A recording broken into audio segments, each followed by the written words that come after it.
You are now listening to Radio Free Dairy, your favorite show on the People's Airwaves. I am Dorothy, your beloved DJ. We're coming to you live from sunny California, where I am joined by my wonderful co-hosts, Jordan of the Central Gaming Community is here, along with our good friend Seppi. It's our first stream of the new year. How are we doing? How's our year been starting out?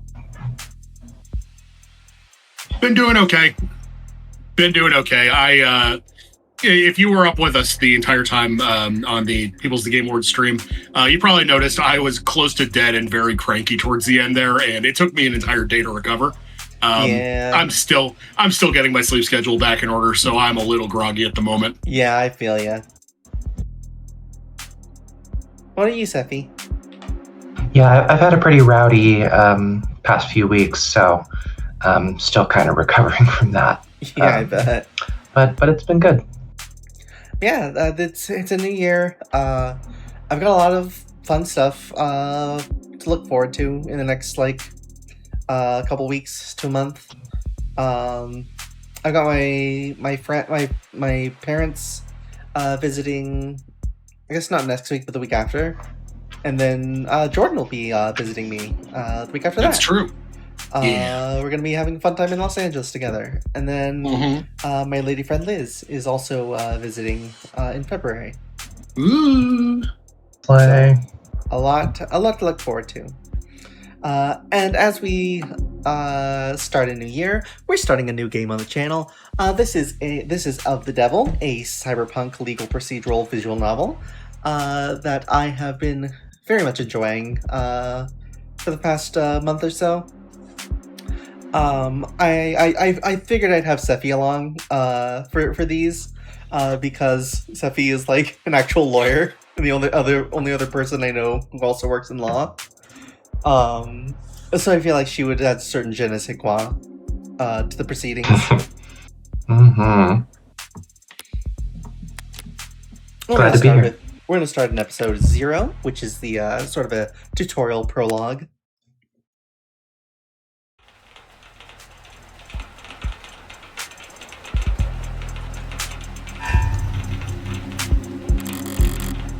Rain sizzles off neon above me.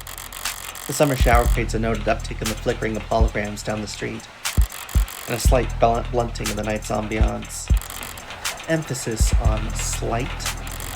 Lights, cameras, and constant noise. This city's got insomnia, with the uneven heart rate to prove it. There's no escaping the second-hand nervous energy of it all, but I'm plenty acclimated. Just a wave of worries resting on the surface while I hold my breath deep below. Besides, a microdose of nightlife anxiety shoots my mood just fine. Because if I'm not careful, this client of mine's gonna die in jail. This is our protagonist, Morgan. criminal defense attorney Morgan. It's hard to get away with murder these days. People are still presumed innocent, at least on paper, but by the time they're in cuffs, there's hardly any shadows of doubt left. Because this whole world's lit up, mapped out, never unknown, and always online. Whether it's incandescent, or neon, or hollow, whether it's LCD, LED, or just the nearest phone screen.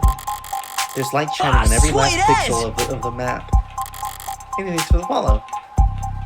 And someone's always watching. Solitude's a rarity. Anonymity is scarce.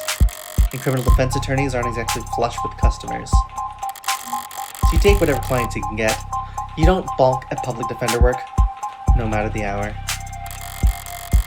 And should you find yourself in the last dark, quiet corners left in the whole world, well, smoke 'em if you got 'em. Not that there's much else I can do until... My phone? Counselor, your public defender contract has been approved. You are expected at the 254th precinct. Present your ID at the door to enter. Arrive at least 15 minutes early. I'll try. Heart. Looks like the paperwork came through. It's nearly 3:15 now. 90 minutes since they took the job. Probably makes it at least 2 hours since they finally got smart enough to ask for a lawyer. If they're really smart, they'll use that time to get some rest. Because now that I'm here, things are going to get busy.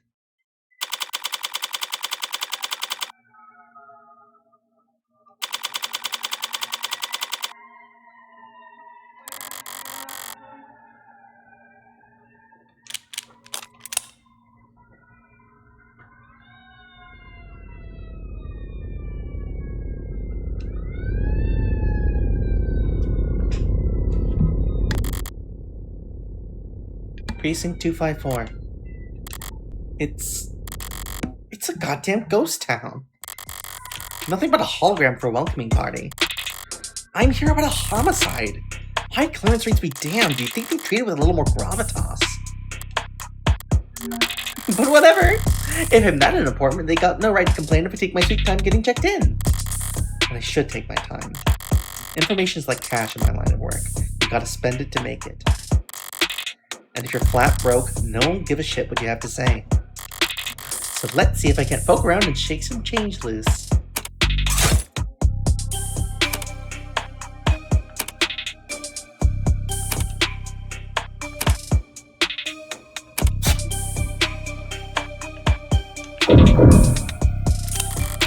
An actual police lineup. It's like I walked into a museum. Though museums tend to feel expensive and clean.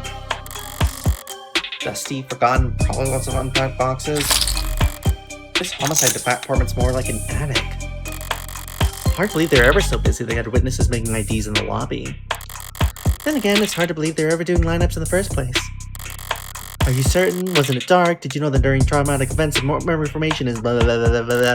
Poking holes in that setup must have been like shooting fish in a barrel, all during billable hours. But there's no room to show down anymore.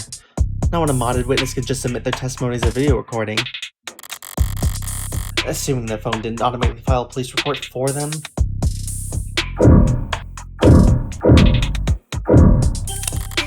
A data pad? I'll buy it. Even if they're more advertisement than article, they can still be informative. In a flowery, roundabout, corporate propaganda sort of way.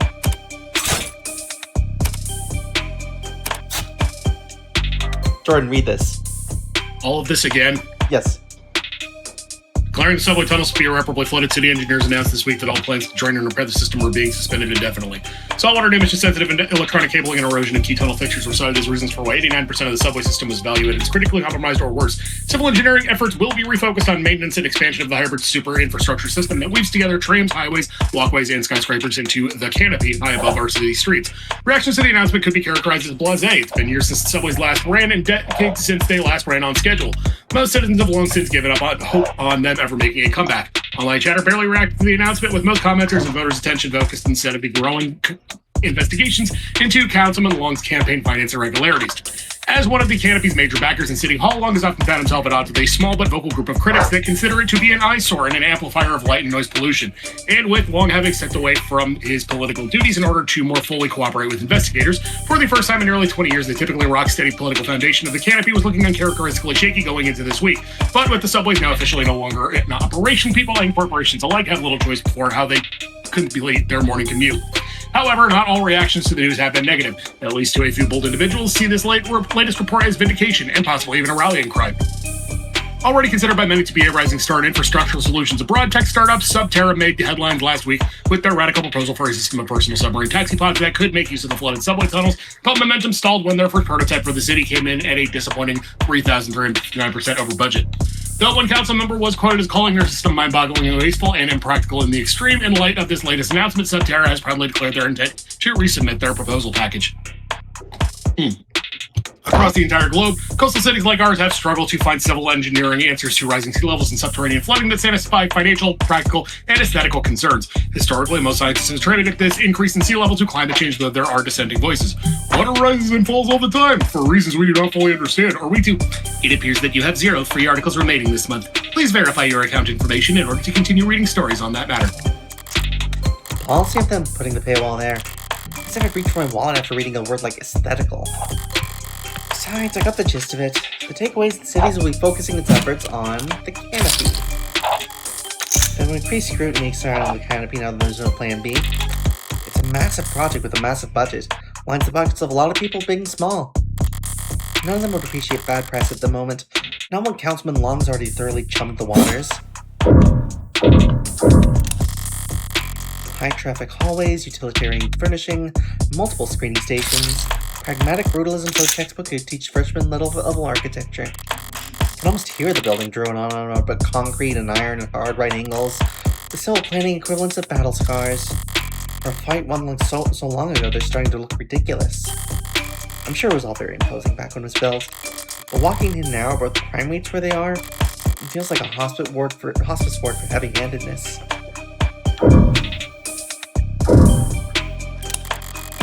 The medium's cracked in the corner. Looks bad, but my phone's made of the same stuff, and I'm rolling the dice every time it falls off the sofa. Probably null the warranty of one of these things with a loud sneeze. At least it's not broken entirely. Even at this hour, it's still dutifully scrolling through its notifications. Looks like the usual 1-to-1 ratio of public health alerts and events of pop culture trivia you always get served at state buildings. There's a few missing persons, too. 1 year of Silver Band coverage, courtesy of Caduceus, as a reward for Silver's no joke. Family must be getting desperate. Alright, I've taken all the scenery and learned as much as I can here. Time to get checked in. Booted up fine, so far so good. Good morning! Morgan, here for the public defender contract. Could you please find your name and... Great! Please stand still for a moment. I wouldn't call Intake Hollows charming, more like harmless. But that's probably the designers were aiming for. People don't mind a quirk or two in their text so long as it never speaks out of turn. I'm sorry, I'm having trouble placing you. Could you please provide your name and date of birth? So far so good, was it? Say, why don't you just scan my ID card? Great! Now could you just confirm your date of birth for me? Why did you even bother asking? My birthday's on the damn ID card and my profile. I have to go world-class airhead to get this question wrong. No problem. My birthday's... December 26th. Perfect. Good morning, Morgan Counselor. Thank you for your timely arrival and for taking on this public defender contract. If you're ready to speak to your client, you can proceed to Counseling Quarter 3C. This is what we're calling it now. You mean the interrogation room? I'm sorry to have caused any confusion. My vocabulary is regularly updated with better reflect state standards. Don't sweat it. I can't keep track of every new euphemism either. They could call it the involuntary wellness check room if they like. Doesn't change the way it makes a person feel, sitting in a stifled box of one-way panels. Now they see by their own reflection dully warped against gunmetal walls. Morgan Counselor, can I help you with anything else?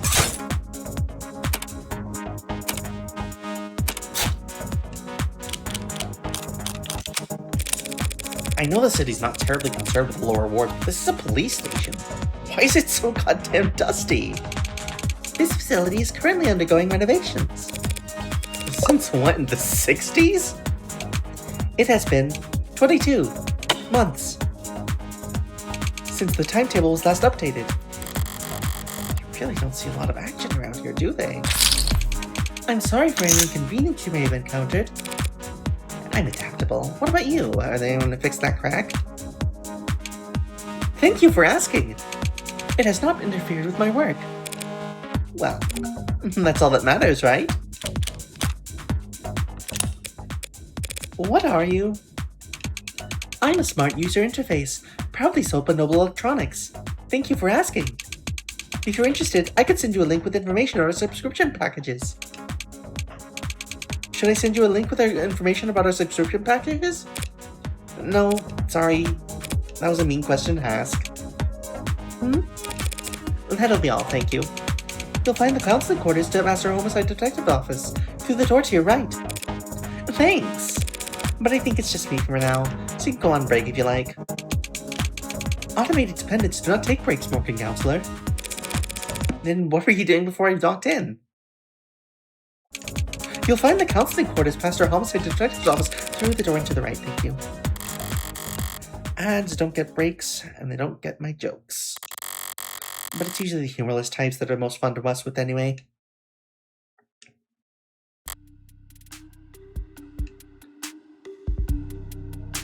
Jordan, I think this one is you. It's gone bad or something? Voices coming from the hall. Seth, you don't want to take this one? Compared to yours? Probably. Thank God I stopped for directions. The building is empty. The desk could probably just told me to follow the echoes. One voice sounds older, rougher, Decidedly low energy. Appreciate you worrying about me. Forbid I try to be serious. While the other rings with youthful indignation. It's not like our job is important or anything. Definitely cops. At this precinct, at this hour, they might be the only 2 living, breathing people in the whole complex. So why else would you bother to print all that out? 1 document of 100. It's the same on a data pad. Anytime you question a suspect, you need to have a heavy file in hand. Makes them think you know them better than their priest, their mother, Their big brother. I wasn't gonna say that. So how many of those sheets were blank then? No red carpet tonight, officers? Oh, sorry about that, ma'am. We don't keep many extra hands around at these hours. Probably fast to let the death candle intake anyway. But mostly cheaper. You the lawyer? How do you feel at these character designs? They're fun. Yeah. I am! Morgan Esquire, pleased to meet you. Save me a counselor. Kasim London. And the ball of sunshine here is my partner, Farrah Reyes. Ball of sunshine? She certainly is. Huh. Sorry if you were kept waiting. Chat between the departments has been hectic all night. Oh, it's no trouble. Gave me time to enjoy my cigarette. Cigarette? Like tobacco? What are you, 80? She can't be more than a few years younger than me. We're the detectives in charge of this particular case. And it looks like tonight we're also your humble guides to the illustrious homicide department. Apologies in advance for any cobwebs. Pretty sure I've seen this London character around the courthouses before. He never struck me as more than just some old-timer. But I suppose being an old-timer is an accomplishment in and of itself in his profession. Sunshine is definitely a new face, though. Rigid in her posture and her attitude. 3 in the morning, her shirt still looks ironed. Freshly promoted, maybe? 2 whole detectives working at these hours? Sounds serious. Unless you were just the first to arrive on the scene? No, we're not nearly that timely. The uniforms responded to the emergency calls within a few minutes. Calls plural. Must have been quite the promotion. Look around. You think we're the first to arrive for anything? Not wrong. We were only tapped out the circumstances at the scene indicated involvement with an ongoing investigation. Our ongoing investigation. Not very subtle, is she? But I may as well bite at this point. So you suspect this client of mine is involved in some separate criminal activity? Wait, did they really not? Oh, I guess they wouldn't put it in a public defender's briefing. Look, consider this a little professional courtesy. Fair warning, yeah? That's the heartbreak killer in that room. And we've got the bastard dead to rights. So if you're kind, you'll help him plead it out. And if you're smart, you'll pass this shitstorm onto some other night owl and go back to bed. I'm not feeling particularly kind or smart at the moment. So perhaps in the meantime, you'd be so polite as to fill me in about this heartbreak killer? They cover utilities at the rock you live under? Is there a problem? You're seriously not familiar with HK? Never heard of him. I've heard enough of him for a lifetime. That name has been plastered all over the city for weeks, their crimes wavering between breaking news and urban legend. Their presumed goals flip-flopping from unadulterated anarchy to unappreciated vigilantism.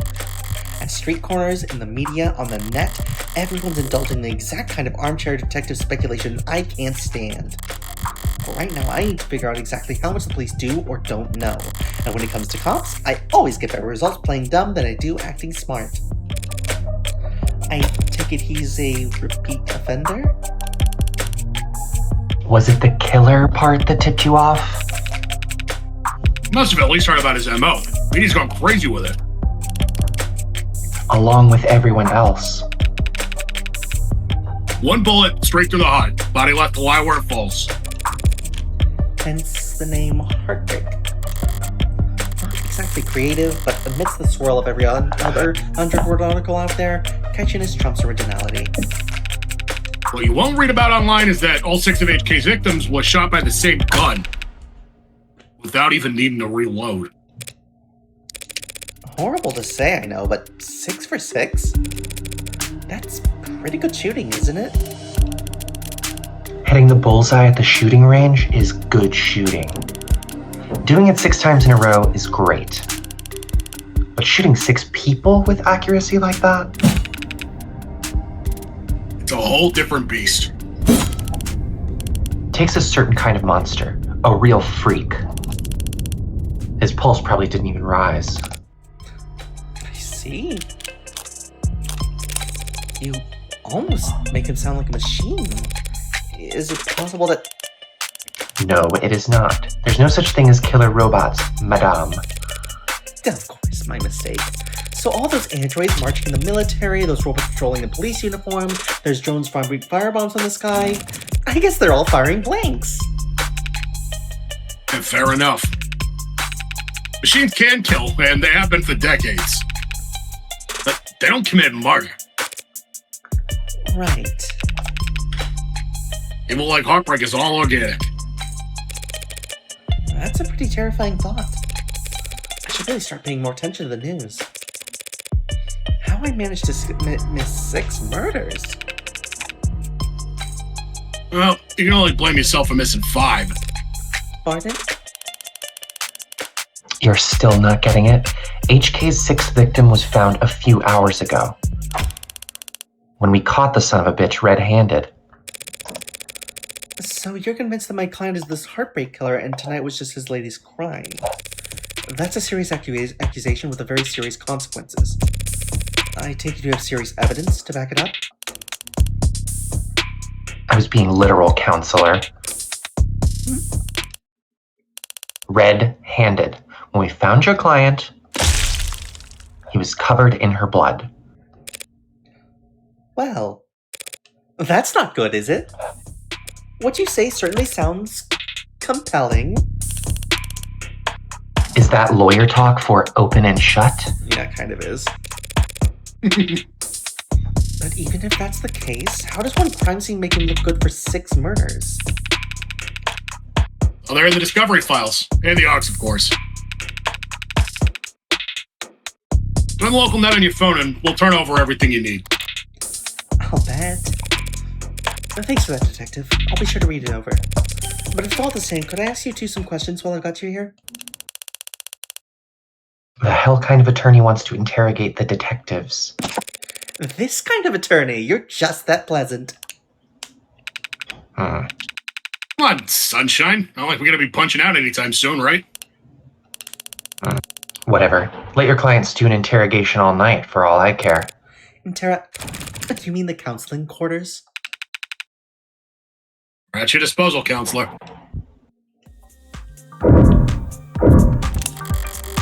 Barren, stark, and uninviting. This must be Ray's desk.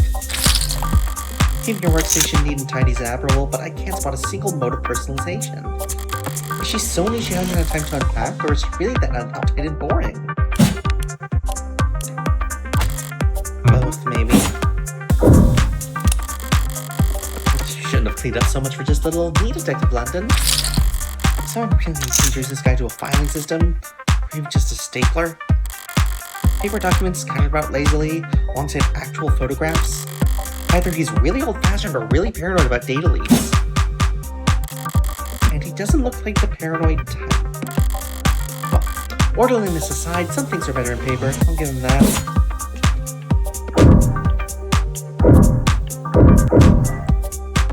Latest Noble androids receive warm welcome. Bolstered by a strong earnings report and surging sales of the Animate 16, Noble Electronics' stock rose a stunning 3% this week to a new record high. While Noble's latest iteration has led to surpass the sheer popularity of its predecessors, an increased profit margin has left Noble shareholders very enthused. Many investors were skeptical when, at their now infamous 2084 trade convention, Noble announced that the 16th line would be the first generation of androids to feature over 50% organic components.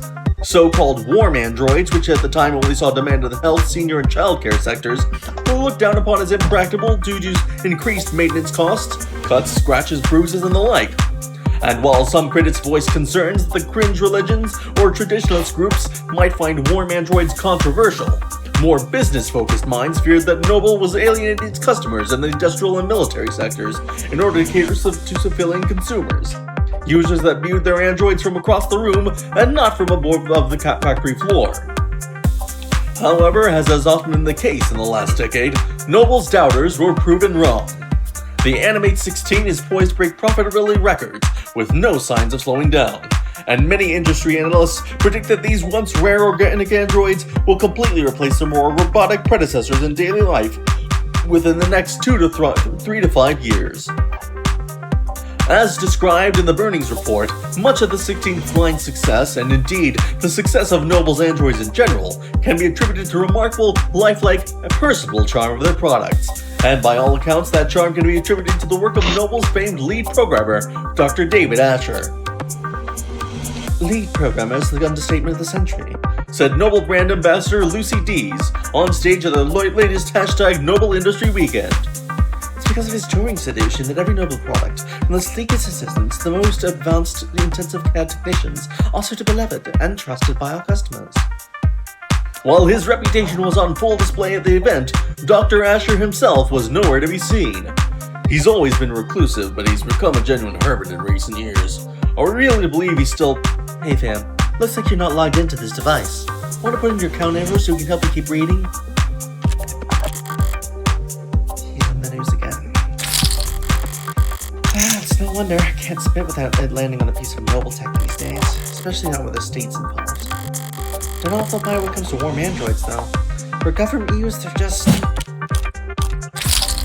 too frail. All androids undergo wear and tear, especially if they're directing traffic or suppressing crowds. So if these warm androids start bleed pink all over themselves every time they take a rock to the cheek, it's just an endless stream of bad photo ops waiting to happen.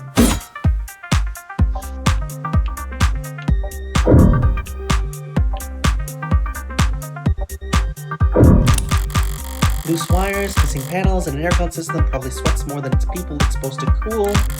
No room in the budget for making the office not look like shit, huh? I expect to find a lot of belt-tightening in homicide, but I didn't think their operation would be this bare bones. They've got a stunning clearance rate, and they work fast. Guess the city sees that and just assumes their job is easy. Maybe their job is easy, but what with our dear doting to failing state and limiting so much of the footwork? But if your wheels don't squeak, you don't get your palms greased.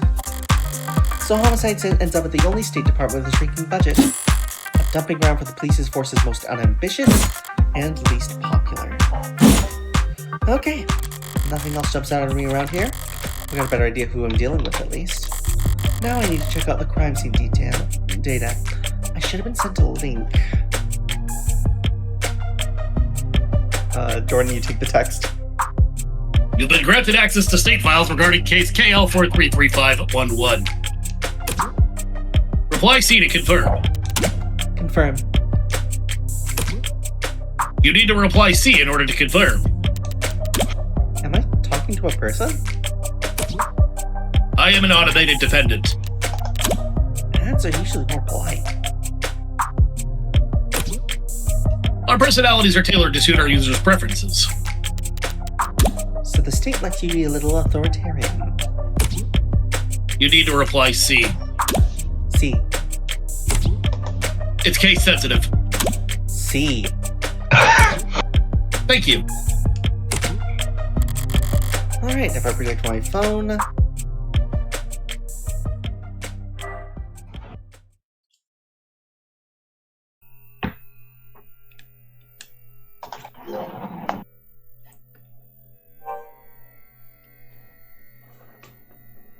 Batman. Alright, let's see what the police have... what the police have and what they think is important.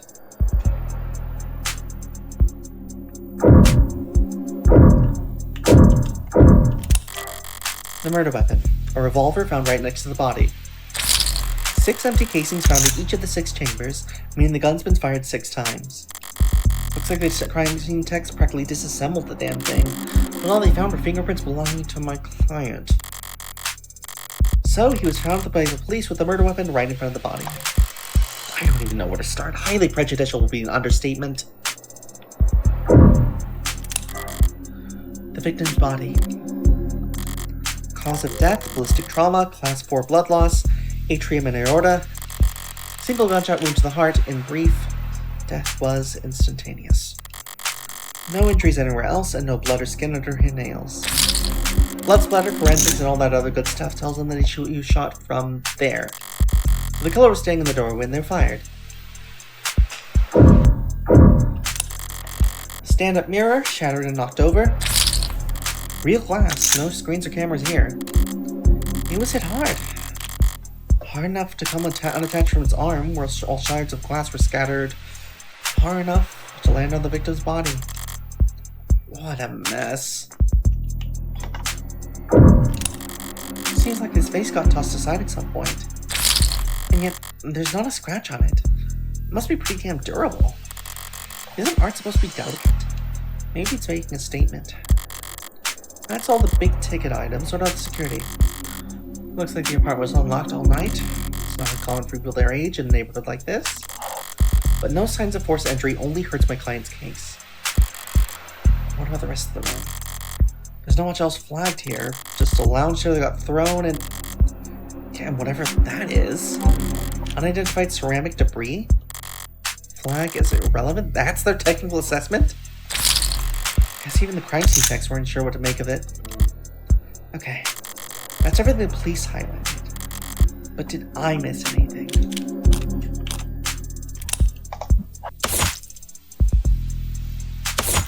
the hell is that? Something in the victim's hand? How the hell did...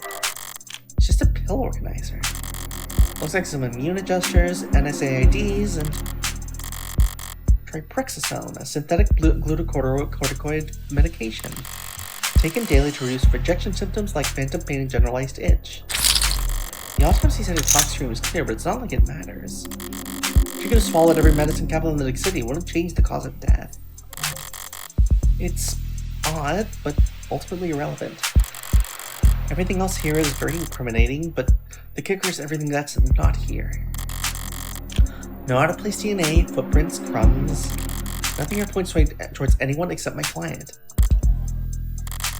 Well, I've done more with less than 4, but not much more. I'm really gonna have to sing for my supper this time. Better start... Who the hell's messaging me at this time of night? First person who comes to mind is... I suppose it could be something important. Anyone want to take this? Red. What? Couldn't wait until the morning. Good news, OFC. Got a job for you. That's a pretty cheery way to tell me you violated parole. LOL, not that kind of job. Besides, I've been covering my tracks. This is something different. Kind of thing I can't handle with just a keyboard and phishing scheme. I need you to sue my gym teacher. Not the kind of lawyer, sorry. Hey, at least let me finish. What did they do? Make me run laps. Not illegal. Let me finish. They made me run laps. Even though I said I had a stomach ache. Said. Gotta be like youth endangerment. Depraved indifference or some kind of shit. Depraved indifference. Sounds like you've already got a strong case. Try self-representing this time. What's with the blow-off? Nice phrasing. Oh, I'm laughing so hard right now. See? mugshot. I wasn't gonna not get a copy of my mugshot and use it as a reaction. Glad you found a use case. But I'm working right now, so... Looking cool? Homicide. Oh, cringe. Wait, what kind of homicide? Is it HBK? Is that the kind of morbid things you kids talk about? Teens my age. And yeah, we can read. Compared to the corrupt shit in the headlines, old-fashioned murder like Hardy B is like quaint. It's not heartbreak. Then why'd you take the job, LOL? You see the 98% conviction rate as a challenge or something? You taking up lost cause, probe nose work? It's pro bono. That was autocorrect. You know they give lit homework for a reason, right? Is borderline concerned nagging? Maybe you really are a bleeding heart. Or just a sucker. I'm not a sucker. Nice phrasing, lol. You should go back to bed, Fran. Tomorrow's Sunday, I can stay up if I want. Tomorrow is Sunday, because today is Saturday. What's with the carpe diem shit? It's nearly 4 a.m., kid. You got school in like 3 hours. Shit! Repeat offenders may be good for business, but that kid's bad for my blood pressure. Important text message, I take it? Just your typical teenage drama. So then, if you wouldn't mind filling me in on a few details. And by the way, I couldn't help but notice that you're light on staff. It's 3 in the morning. Were you expecting a parade? I thought there'd be at least a few androids around. How many androids in any police station this week? Not while the brasses were negotiating contracts. Contracts with Noble? Yeah, good guess. Hardly. They're the biggest. Hardly. They're the biggest robotics corp there is. Could spend all day in Center City without leaving their office's shadow. Yes, we're very fortunate in having headquartered here. Saves us some money on shipping, at least. But these talks never last that long. I'm sure they'll be back to writing checks for Noble ads by the end of the month. Even with Noble pushing those warm androids? Warm. Ugh. Might as well call it the adult line. I'd say the bigger departments are not on patrol, but not around these offices. Well, I'm told there's no such thing as an android detective. Yet. My friend Nick Valentine would care to disagree. Mm-hmm. Yet? You really think it'll happen? Priorities ads for patrolling, securing the scene, pacifying crowds. Doesn't seem like that big a stretch to me. You're joking, right? Android detectives? With all the pain we go through getting witnesses to talk to us? If you're more impersonal, I can't imagine. A cop knocks on your door, starts asking questions, you're gonna be put in a bad mood. An ad knocks on your door, calls you a degenerate criminal in a synthesized voice loud enough for the whole neighborhood to hear. You're gonna start posting shit that'll get you put on a list. Well, we certainly don't want that. But flesh and blood witnesses are becoming less and less common anyway. Cameras, sensors, satellites, we already get all our facts from machines. In a few more years, it might make sense to let machines do the investigating too. The union would. The police union wouldn't let that happen. She needn't have specified. It's the only real union there is anymore. Not the truth. I saw the time of death was 9 p.m. on the autopsy, but do you have a timeline for the rest of the night's events? Can't trust much of what comes out of his mouth. But we've managed, thanks to less biased sources, Yeah, we're pretty confident about what might be able to piece together from their statements. So they interviewed witnesses. Sounds eerily similar to real police work. The suspect and his girlfriend were arguing loudly with one another starting around 8 p.m. It was very clear about that part. Couldn't wait to tell us all about the happy couple's domestic problems.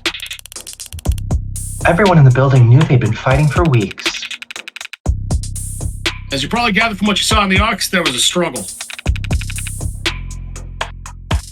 Furniture turned over, glass shattered. But things go quiet sometime before 9 p.m. Then there's a gunshot. Scrubbers are still scrubbing, looking for audio from the area to get a timestamp. We heard from enough concerned citizens to be pretty damn sure about the time. Right. Emergency services got a burst of calls from the block shortly after 9 p.m. Don't seem to recognize the sound for what it was. The silence that followed was pretty universally alarming. Officers arrive on the street at 9:08 p.m., establish a perimeter, enter through the open front door at 9:10 p.m., and then they find your client crouched over his dead girlfriend, his hand covered in her blood, at which point they move to secure the scene and the suspect. Sorry, did you say his hand, singular? The client's modded. Cybernetic right arm. How modded are we talking about here? Registered with a HOW 85 habilis, industrial grade looks like. Says he's spec'd for dexterous manipulation of up to class 4 kPa, which means a minimum grip strength of... well, basically, he could crush your neck without even gritting his teeth. Considering a career change? No, it's not that. It's just your eye must be very sensitive for you to put the eye patch all back on each time. And here I thought you said a 14-year-old sense of fashion. You think a cop would cover up her dominant eye because it was fashionable? I actually thought the same thing the first time we met. You what? Getting back on track, that armor visit's been in the shop for some time now. The Can't work without it. police When it got officer tight. is crazy. Did you say Junie police officer? Yeah. I completely agree. That definitely occurred to me when we tried this on a dry run. The arguing? Yeah. When did he put his arm in for repairs? 8 days before HK's first victim was killed. No chance they'll be able to chalk that up to coincidence. Client was arrested on the scene after a preliminary scan found his fingerprints on the revolver. And no one else's. A revolver? What kind? The old kind. The real old kind.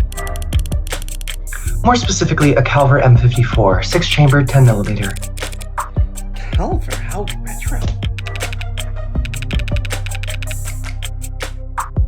Don't know the half of it. We're talking steel chamber, real gunpowder, mechanical firing pin, and no tags. No tags? How's that? Just how old are we talking here? Yeah, 24/7 location data, timestamp trigger pulls, safety coded to owner biometrics. The past 3 decades, tags have made shooting crimes very unambiguous. So you're claiming my client used some kind of antique to commit these crimes? How else do you think he'd have gotten away with this 5 other times? If he tried to buy a gun legit, he'd probably fail the very first psych check. And even jailbroken pieces are only good for so long before update withdrawal sets in. So the M54, that's... Model year 2054. 30-year-old gun? Well, that sure complicates things, doesn't it? In some ways, sure. But pre-tagging firearms are rare. There'd be less than 1,000 of them left in the whole country. Few are still compatible bullets. The ammunition would have to be over 30 years old, too. Novelty of his weapon has kept us in the dark so far. But now that we have our hands on it, it's going to put him away for good. archive department complained loud as hell about how deep they had to dig. But with the protocols they found, the techs were able to match the rifling marks on all 6 bullets to the gun your client was found with. Rifling marks.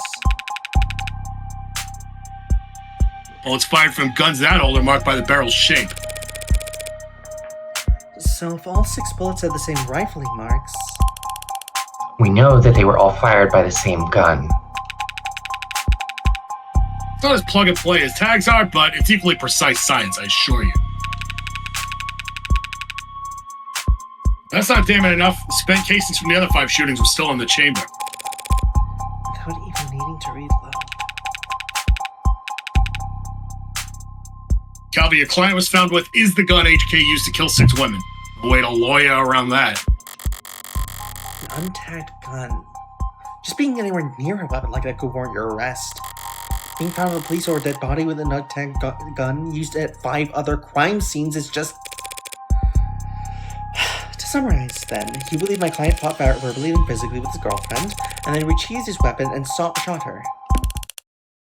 Yeah, pretty much. How did he look when the officers found him? Guilty.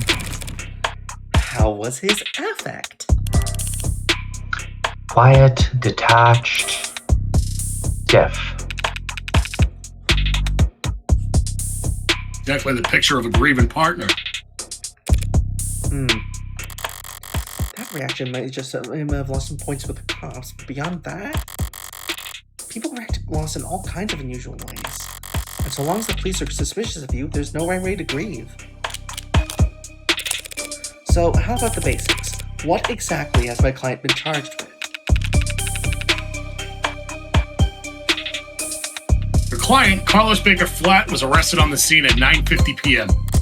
Using his middle name already. They really do think he's a serial killer. Charged being the first-degree murder of his girlfriend, a Ms. Diane Dawn. First degree, that's Increasingly rare. to say the least. It's rare for us to get handed anything but crimes of passion around here. The city's got damn near more cameras than people. So you gotta be really, really stupid to try and get away with murder. Well, Heartbreak's gotten away with it 6 times. So what's that make him? 5 times, and that makes him insane. I was going to go with extraordinary. Well, let's split the difference to say he's extraordinarily insane. But knock jobs like that are renowned for their ability to think ahead. So what makes you think this was premeditated? How about the fact that he stalked and killed 5 other women as a warm-up? A warm-up? 5 previous bullets, 5 previous victims. None of them knew each other, lived near each other, worked in the same fields. Weeks of digital autopsies crawling up and down their online profiles. Nothing. So the serial killer chose his victims at random. If they have nothing in common... Yeah, nothing in common at all. Other than that they all look like cousins. Physical similarities are striking. All 5 prior victims were young women with brown hair and eyes, not the same height, comparable weight. Well, those features aren't exactly uncommon. Could it be? A coincidence? If you really believe that, you should quit your job and start buying lotto tickets. HK's got himself a type. Anyone can see that. You're really gonna try and tell me you don't see the resemblance? A young woman, brown hair, brown eyes. Can't tell how tall she is from the portrait, but I can take the hint. So you think what exactly? That Carlos Flatt wanted to kill his girlfriend so badly, he went and found and shot 5 other women first. Hey, if the shoe fits, If the shoe fits? then you put the shoe on the...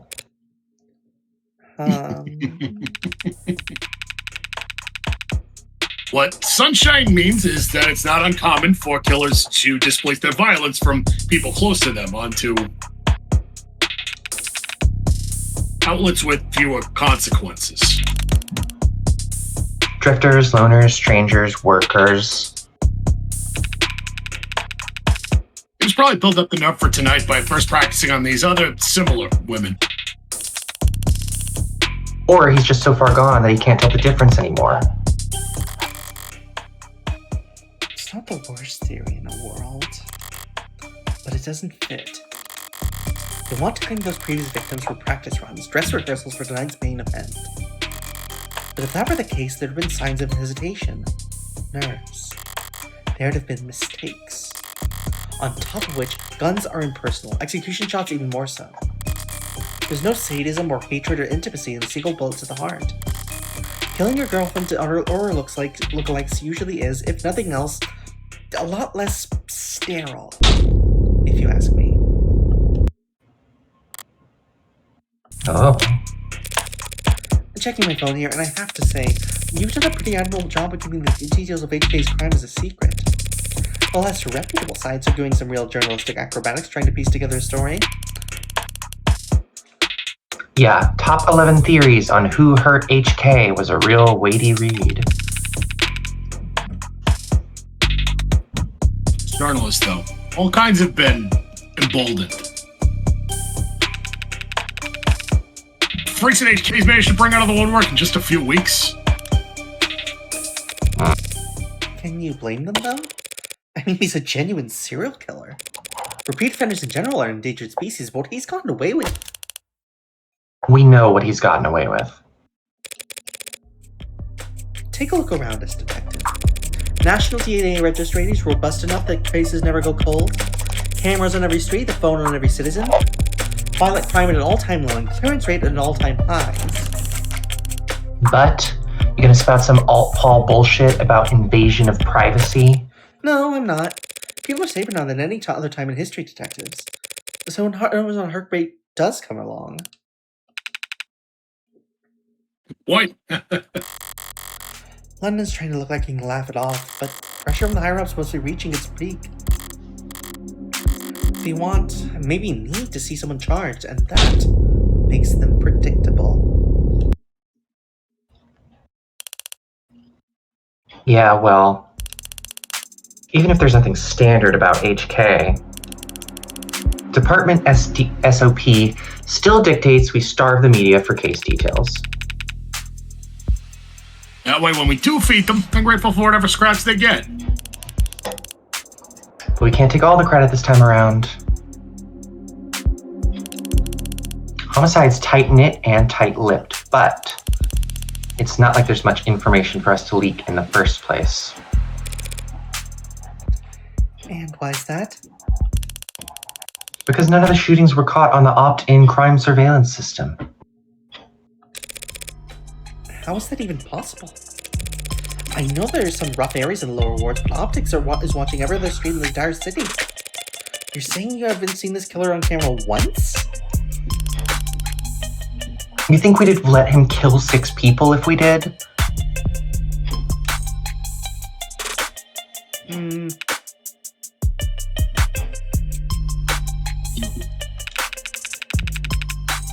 I understand your concern, ma'am, but optics is only what it says in the name. Private surveillance system signing up to feed into the state's security network. It's not perfect, just another one of the many public safety tools in our belt. It's not meant to be perfect. It's meant to help us solve crimes. Or at least act as a deterrent. One would hope so. That chance. Deterrents are for war rooms and board meetings. No one crazy or desperate enough to commit a crime in a city like this couldn't care less about anything as vague as the consequences of their actions. Like a safety blanket, one with very few holes left in it. But it does have holes.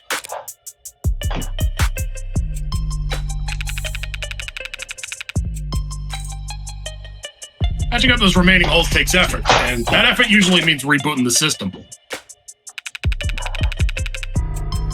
There's all kinds of technical details and digital bureaucracy involved.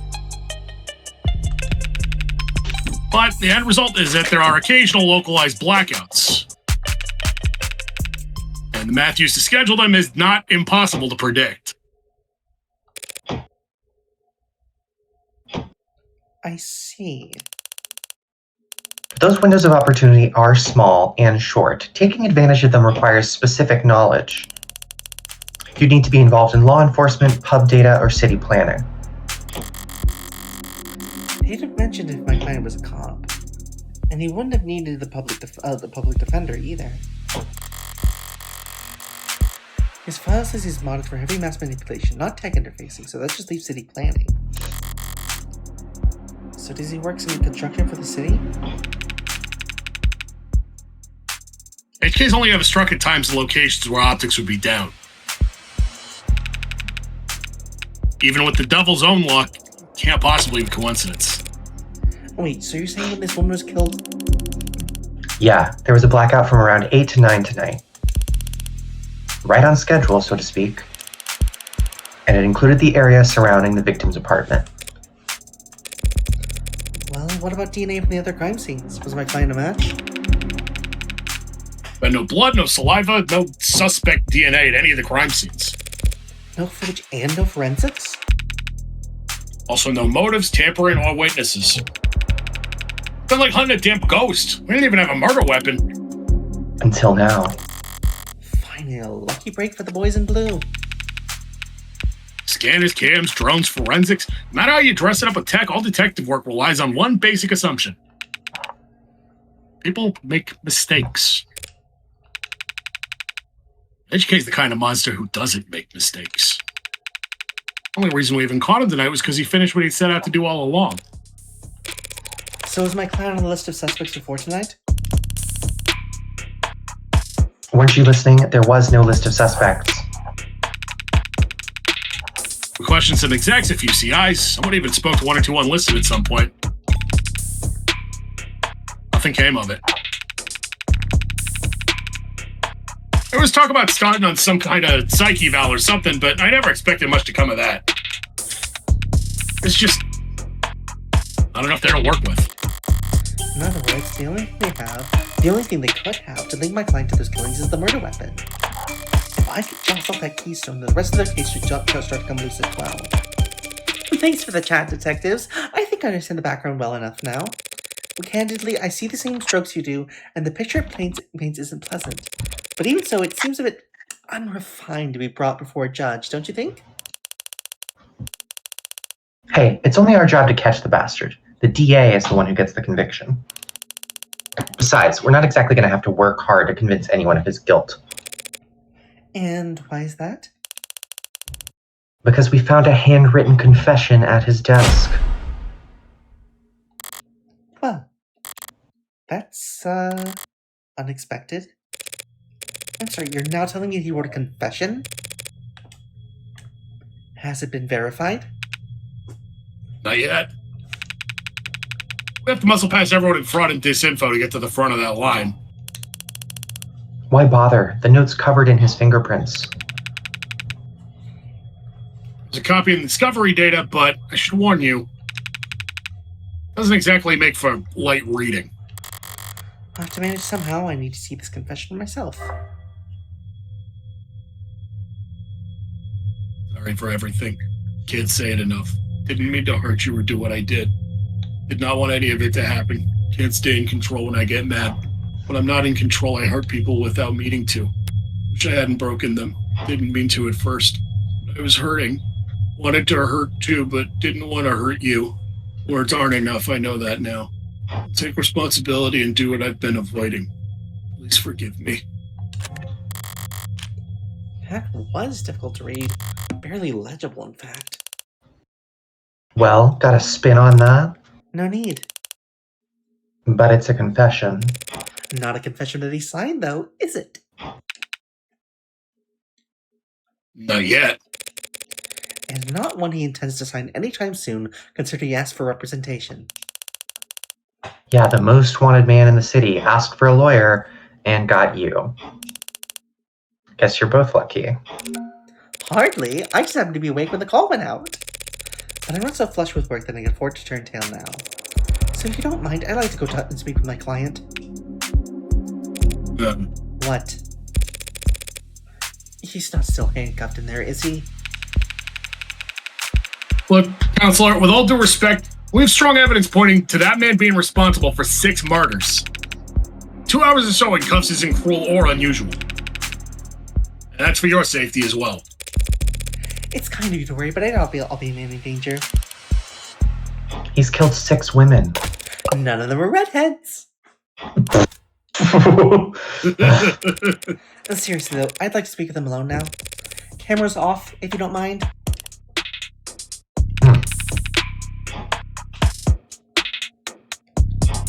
Mike's on or off is your call, counselor. But we'll be watching the feed from right outside in case anything happens. And the cuff, that is, stays on.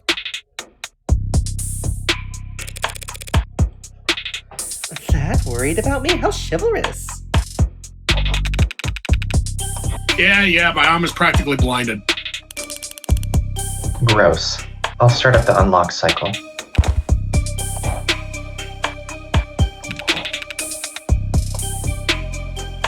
Counselor, just one last word of advice. If you have any interest in his well-being, I'd suggest you help him sign that confession. Not a bad idea. I do get paid either way. But the defense part of defense attorney isn't just for show, detective. I mean it. 6 people dead is one thing, but he's also caused weeks of widespread terror and public unrest. Putting it another way, he's made the state look bad. It's a capital crime if there ever was one. Even if the death penalty is not actually on the table these days, I can guarantee he's not going to like whatever rehabilitation plan they draw up for him. Look, I've seen the virtual work release program in person, and it's being challenged before the Supreme Court. Yeah, sometime in the next decade, maybe.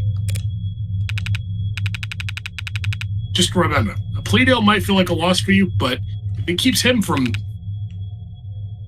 well, that's probably a win for your client, right? Prison sentences are generally lighter for those who plead guilty, that much is true. Save the courts a great deal of time and money, and they show their gratitude with reduced sentencing. But no one will ever be grateful towards the heartbreak killer. Anyone convicted for killing 6 people, they'll never rest their mind another day in their life.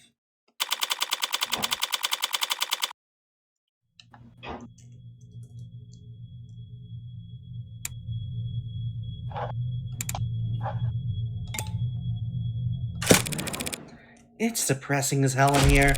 They need to liven this place up. Carlos flat, right? Hope you don't mind if I get comfortable. We've got a lot to cover, but this shouldn't take long. What are you? Oh, look, I already told you people. I didn't. I'm not a cop, Carlos. Furthest thing from it. I'm a lawyer. You're a lawyer, in fact. And I'm here to help you. Yeah, well, they said that too. All of them did. Back there, in here, kept repeating the whole ride over. Said they were going to help me. They knew this was all a mistake. And they said that I killed. Acting like they were on my side. And they thought that I could have. It's not their job to help you, Carlos. But it is mine, and I'm here now. He's still in shock. I need more information, but if I approach this the wrong way, he'll just clam up even more. I'm sure you're exhausted. It's probably difficult to think, let alone speak. But I'd like you to try and answer a few questions. The police already questioned you, I'm sure, but they were treating you as a suspect, not as a client. Okay. So what do you want to know? Let's start simple. Something mundane, grounded, rote. I'd like to know a bit more about you first, Carlos. Something like, what line of work are you in? I'm with city engineering. Or I was, or I should be. As I thought, the police must be convinced they mapped the optics to black out using data he stole from work. My arm, I got it slotted for the job. And, Carlos, I'm gonna need more than that. So, what do I know? He works in city engineering, not a desk job. Man said he was modded for work, and that arm must be in custody at the moment, but based on his shoulder, it'd have to be pretty... utilitarian, yeah. He doesn't like strike me as the type who's enamored with the aesthetics of mine. The young and the restless and the rich, swapping in neon and chrome limbs because they like the way it looks, or the way it makes other people start looking at them. No, he's pragmatic, grounded, and very unlucky. In which case, I should be too. You know, my brother wanted to mod. really? Really? I don't even have a brother. He had everything planned out. A whole career path of promotions and bonuses and the upgrades they afford him. Then came his 18th birthday present. Task results politely informing him that he's not a viable candidate. That sucks. I think he felt relieved, actually. It seemed like it was a weight off his chest. Like he was glad he didn't have to choose. Does that make any sense? Yeah, I think it does. I always figured if I'd start at all, I'd start small. A hand or an eye, test the water. I thought about lopping my whole damn arm off, but the recruiter was enthusiastic. He said, because of the NCDA, there was financial aid and resources. Honestly, I got shit canned, so now me and every other modder's royally screwed. Couldn't even let me keep the tax credit. The New Citizens with Disabilities Act was amended, not repealed, but I doubt he'd appreciate the distinction at the moment. I worked in tighter spaces, the high-volt environments, mostly canopy upkeep. Typical stuff for modders, you know. He's speaking freely now. Don't need to do much more than repeat his words back to keep him talking. But the right word choice here and there can still make a difference. You work on the canopy? You must be... under a lot of pressure now that the subways are cordoned off.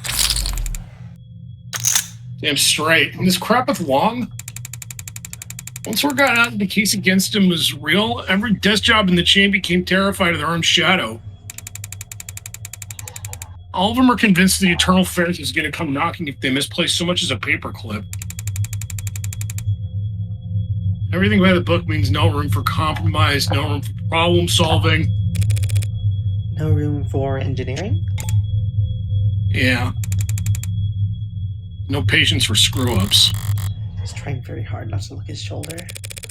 Why aren't you wearing your prosthetic right now, Carlos? Yeah, that. Rejection issues starting last month. A lot of sleepless nights. Rejection? Did the therapy not take? It's not like that. It wasn't oozing pus out of my sockets or anything. Then do these rejection issues have anything to do with your scars? Not in the way you're thinking. I'm right-handed. So those cuts on his face are just from shaving? I thought this would go on so long, I'd have to relearn how to do everything. I mean, the problem started small, trembling, but then spasms. Just oversensitivity, they said. An easy fix. But the problem got bigger? Why did I get that far? You need to be able to trust your own hands when you're on the job site. Drop a cutter at the wrong moment and people could get hurt. So I sat down, made an appointment, turned in my arm. Watched my case get placed in the back of the damn line. Where did you turn it in? Some mass turnaround chop shop with a waiting list like you wouldn't. It doesn't sound like you're a happy customer. Hell no. In front of a dozen other clinics with shorter wait times. Not as long as I'm renting and not owning. the manufacturer decides where your arm gets maintenance. And that's why I'm sitting here with this expensive-ass stump for a shoulder. Haven't been able to work in weeks. Bosses were generous enough to say my position might still be there when I've got 2 working arms again.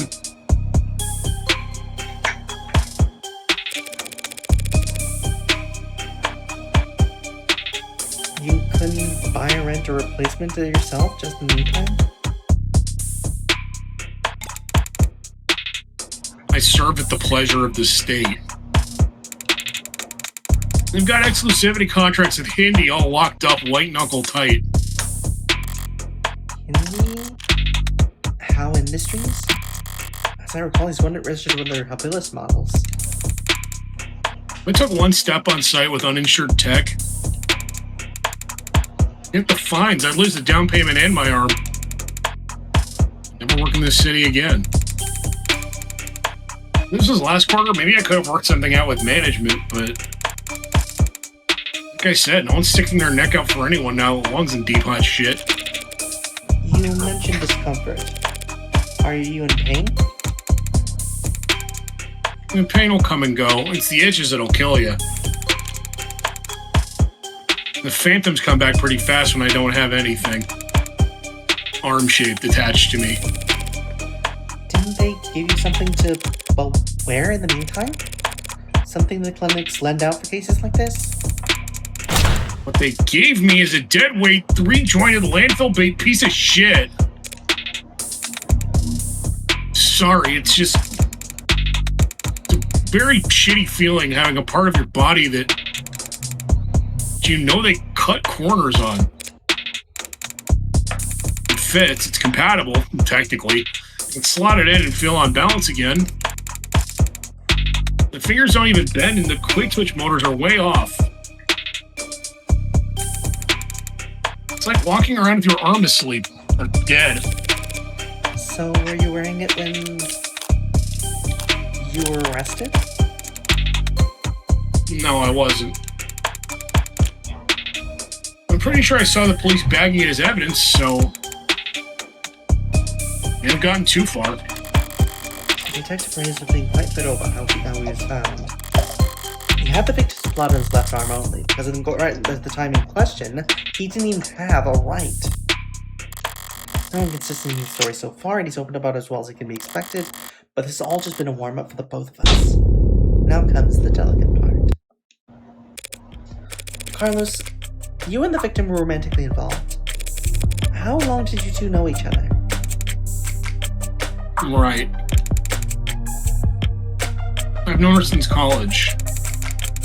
Shared a few classes, mutual friends. Always got along. Eventually, we just got together at some point.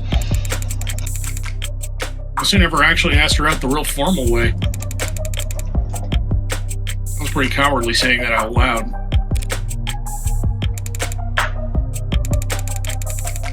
Diane, she was in genetics, focused her studies on agriculture. It always takes them a few tries to get used to using past tense. Let's finish her postgrad work this year. I hired right out the gate. Practically headhunted, you believe that? Practically headhunted. Of course she was. Any company would be lucky to have her. I'm like, it's a real-ass job. Paid real-ass money, too. So her career was starting to pan out. Friday's yours had fallen the mother of all slumps. Where was she hired? Pedigree? No, Peregree Laboratories. They say that the name matters. Well, setups under Harco's umbrella. That doesn't narrow it down. The Harvest Corporation grows a third of the soybeans and corn in the entire country. One client that size, the lab wouldn't need any others. Now, no corporation earns the mega prefix with a little throat cutting, but Harco is about as tame as big business can get. Predictable like the seasons, no one's gonna buy that they had some lab tech murdered because of corporate greed. Had she adjusted well to her new job? Yeah, they loved having her there. She never mentioned arguments or disputes, corporate politics getting rough. I don't think so. I don't think I've been a good listener lately. I never got the impression that she... Look, no one I know could do this to her. Nothing she could have done that would deserve what happened to her. It was a long shot looking for a disgruntled character or past to ship the blame onto. But with no other suspects, I can't just reshuffle the detective's suspicions. I'll have to disprove their argument entirely. Thank you, Carlos. That was very helpful. It was? Now, I'd like you to try and tell me whatever you can about what happened tonight. Uh-oh. Start at the beginning and take your time. The details are important. All right, Miss, Morgan. I'll try, Morgan. When you're ready. We were arguing.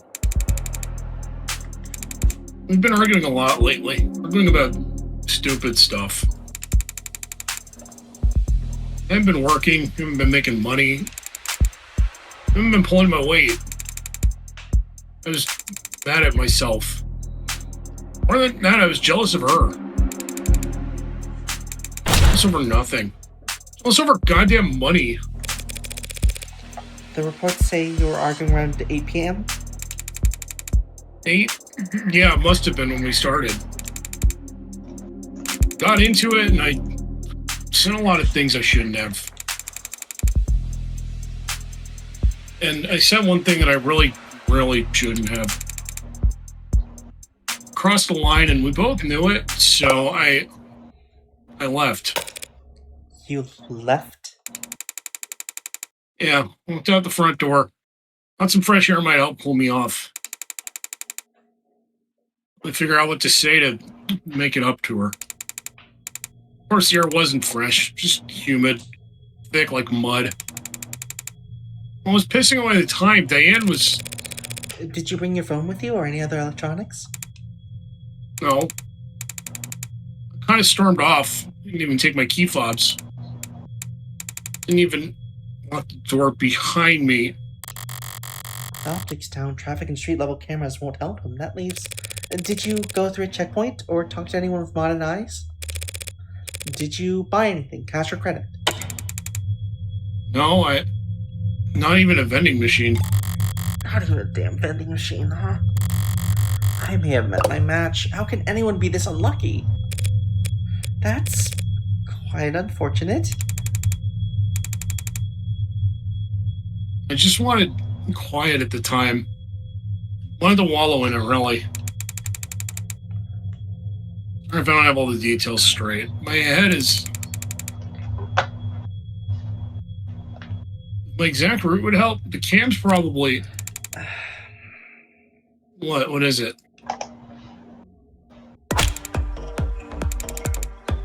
Optics was what? Can that even happen? And there's no other proof that you were out at the time Diane was killed. I mean, you've got no alibi. This can't... Listen, I didn't do this. I couldn't... Carlos, I'm the one person you don't have to try and convince. After all, I'm your lawyer. So let's just get it all out there and see what we've got to work with. Right. Now, you said you left to clear your head. So what made you come back? Came back because I heard a noise. A loud noise. Didn't know what it was.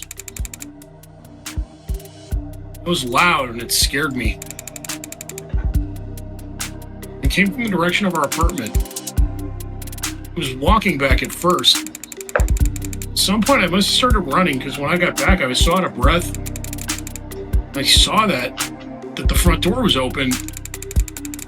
Something dropped in my chest and my lungs wouldn't... You live on the first floor, right? Yeah, first floor apartment, the street facing entrance. We were proud of that when we first moved in. It was some kind of big deal. The whole way I saw her, but I didn't realize. I never thought that she was. Lights were off, the whole room was a mess. Thought we'd been robbed, or she'd fallen, or broken glass, furniture knocked over. She was. I called her name and she didn't move. I checked her pulse and she was still warm. Blood was warm. And I saw The gun. it looked so heavy, but I thought it had to be fake because I didn't want it to be real. Is that where you picked it up? What? Pick it up? I didn't touch that thing. I didn't shoot her, damn it.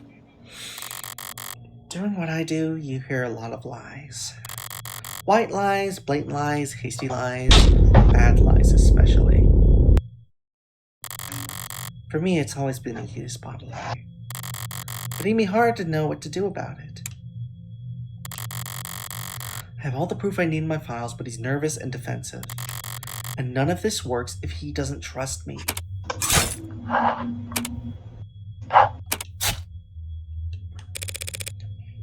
You did touch the gun, Carlos, and that's just a fact, and we know because of your prints. It's a fact that your fingerprints are on that gun. What? But I didn't do this. I wasn't thinking. I was just... Carlos, all I'm saying is that you picked it up. That's all. Yeah. You believe me if I said I didn't realize it was a gun? That explains how his prints got on the gun, but not in a way that would satisfy the police. Still, if all they did was hold the gun... So stupid. I know what a gun looks like.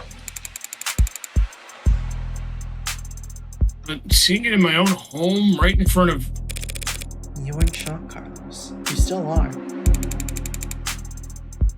This came in sometime after that. I don't remember much of what they said. We started moving fast, it seemed like. The rest of my night went probably the way you'd expect. Carlos, you admit to having a verbal argument with Diane, but you said you were surprised to see the room trashed when you got back. To clarify, you're saying that you never had a physical fight. What? Physical? We never fought. We never fought like that. Did the police say that we did? They assumed as much. Which means they also assumed the room was disheveled well before the shooting occurred. Consider what Carlos has told me. What else did they assume? What is it? I'd like you to take a look at something for me. The crime scene. Oh. It's an AR module built from data taken as the police entered, so... Right, it's just that... It's just data, Carlos. No grisly details. Okay. Let me see it. Take your time. Alright, I think I've got it. That's how the police found things. Now close your eyes and think back to how the room looked when you left. Try and focus on what's out of place. Alright. I'll take notes. You just say whatever comes to mind. I don't remember exactly where everything was.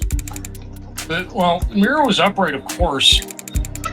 And the clock was still on the wall. The chair got knocked over at some point, and the bed got tossed, the cushions torn, and the urn fell. Other than that,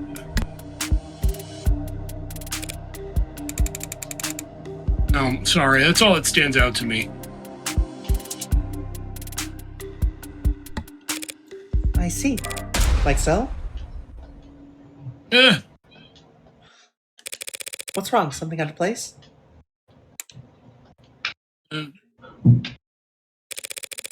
Carlos, you need to trust your instincts. If anything seems off, don't be afraid to speak up. It's just, I guess I just assumed your notes would be making edits to the AR. Well, I suppose that works too. Sorry, I didn't mean... I think your drawing is pretty good considering... I'd like to change the subject now, Carlos. Right. Let's talk about the letter that's found on your desk. Letter? What do you mean? I mean this letter here. Do you recognize it? Because the police are calling it a confession. A confession? But this is just a note to self. Pardon? Look, when we fight, I lose my temper, say things I don't mean to. So this morning I tried writing things down so I'd have a script to stick to. So I gotta apologize to her instead of just fighting with her. Carlos, you say in the note that you hurt them? That's... I broke her fidget tubbies. Her what? Her what? Her fidget tubbies. They're these collectible ceramic character things. They're supposed to be like tactile. You use them as paperweights or conversation starters. Conversation starters? She loved those little things. They're not worth a damn. You can buy them at any flea market or garage sale, but they meant a lot to her. I broke them. I was pissy at the time, but that goddamn piece of shit rental arm, I hardly know where I'm swinging at the time. I'm so angry, I just ripped it off and tossed it in my room. That cheap, dusty, worthless... Okay, let's say she did break her frigiduckies with his placement arm. What does that change? Nothing at the moment. There's not enough detail in the note for me to prove what his intent was when we sat down to wreck it. But the police insist on claiming it's a confession for the heartbreak killings anyway. I didn't even bother to sweep him up. I felt so... Alright, Carlos. Thank you for answering my questions. Now I'm going to call the police back in here. I'm going to get this cleared up for you. What? That's it? That's it? Oh, okay. Although before I do that, I do have to ask, what do you know about the heartbreak killer? Heartbreak? You mean that psycho that was trending all month? I mean, as much as anyone, I guess. I haven't been getting out much, but I'm sure everybody's on edge. Guy like that out there. He shoots people through the heart, right? The police kept the victim's appearances far away from any upstanding news sources. So unless he was already following the murders, Carlos wouldn't notice any resemblance to his girlfriend. I mean, she was shot in the chest, but that's just... That doesn't mean anything, does it? He's this slow in the uptake, it's gonna be a real shock when the officers brought in here and accuse him of being a serial killer. I'll just have to squash that theory as quickly and definitively as possible.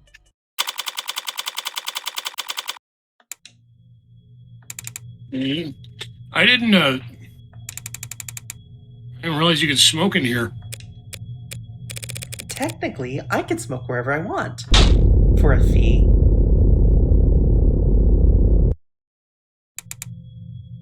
I guess so. Yeah. Nervous? Don't be. I'm the one who's on the clock.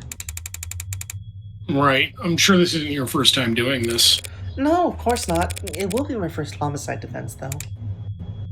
Oh. Why does everyone think that this first time is so goddamn important? Hey, cheer up! I've got relevant experience in other areas.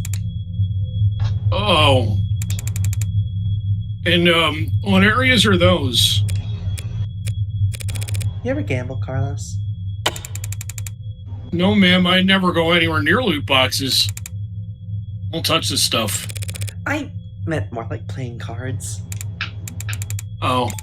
Well then, no to that too. I've actually got pretty terrible luck. Could have fooled me. Well, what I do is a lot like poker, Carlos.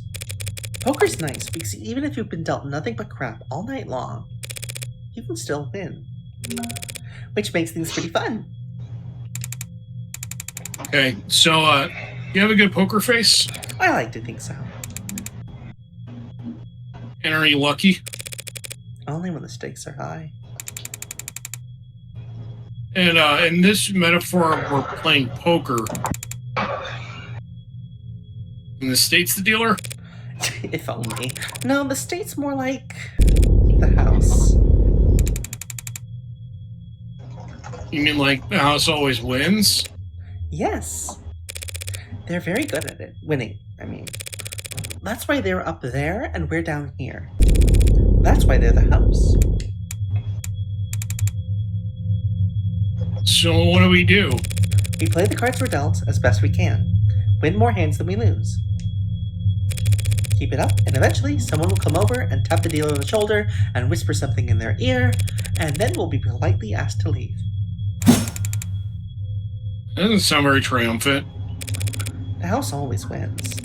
So our definition of victory is more like, don't lose. Thanks, Morgan. I guess I was more asking, like, what should I say? Not a goddamn thing, man.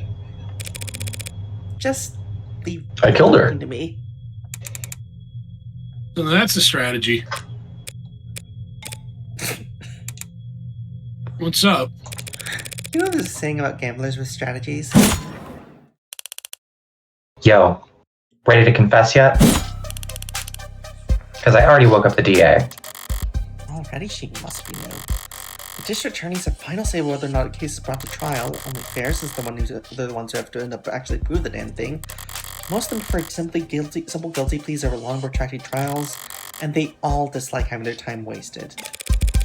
Unfortunately, then you'll have to call them back, because my client is not guilty.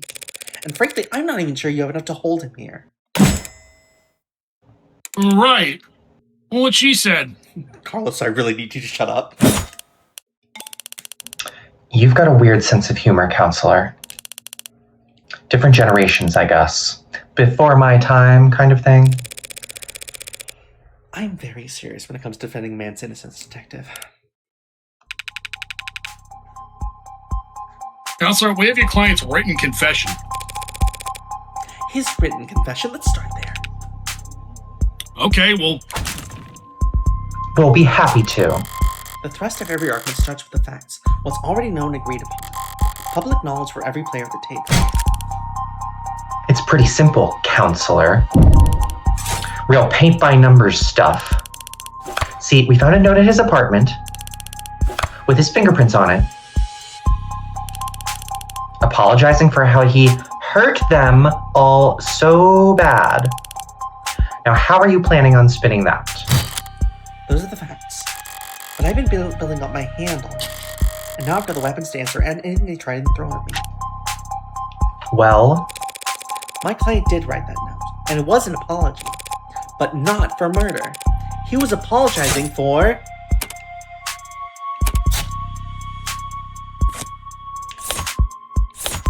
I'll be right back. He was simply apologizing for this. the hell is that? I found myself asking that exact same question. What are we looking at here? Something from the crime scene? This diagram of the room, it's created from the data you captured, right? Pure non-GMO augmented reality crime scene data, yeah. What's non-GMO? Not much these days. Notice anything out of place? Yeah, the whole room's full of busted shit. It's the scene of a murder. Full of busted shit for sure. but I was more referring to the unidentified ceramic debris found on the western side of the room. What the hell is that? Ceramic debris, huh? Must have been from the vase that got lost. Actually, that's not Thank you for possible, covering. Oh, because that vase... It's not possible for the debris to come from the vase, because that vase is still pristine. How is that? how is that possible?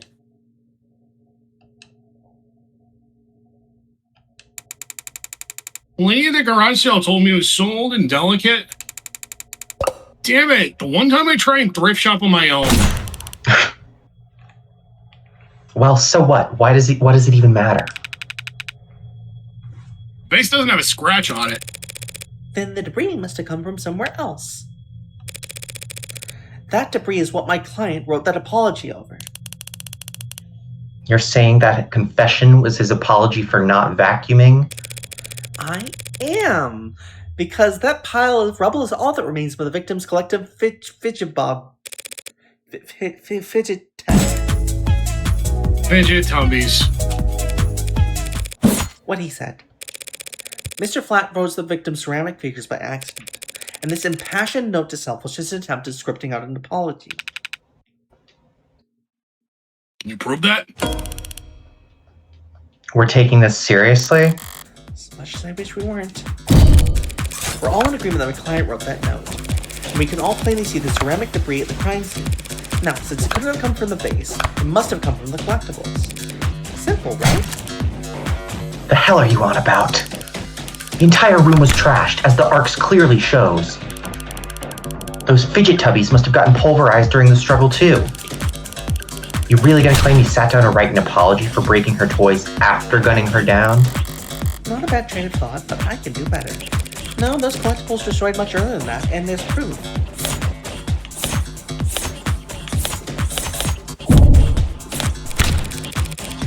Just take a closer look at the rental you took into custody. One swipe of your finger to show exactly how devastating it was for the fickle buddy ecosystem. It's fidget tubbies. Whatever! You did take it to custody. I'm sure your text found ceramic debris on it, yes? Now that you mention it. Fine, whatever. He broke them with his arm. While he was killing her. Happy? Overjoyed because even a cheap arm's got an operating system that logged the last time it was worn, right? Right. See, I happened to spot a footnote on the lab report. It said that rental hadn't been used since the AM. Whose side are you on, old man? I'm pretty late, sunshine. Just trying to save us all some time where I can. Well, thank you for your service. Well, thank you for your service. Are you seriously buying this crap? Just look at how scrawled, how panicked that note is. You expect me to believe he was that upset over a fidget tubby collection? One that hasn't even been graded? Setting aside Detective Rage's surprising depth of knowledge when it comes to collectibles, you're correct. They held no real monetary value. It would be odd for Crows to be so shaken over their loss, but so what? So what?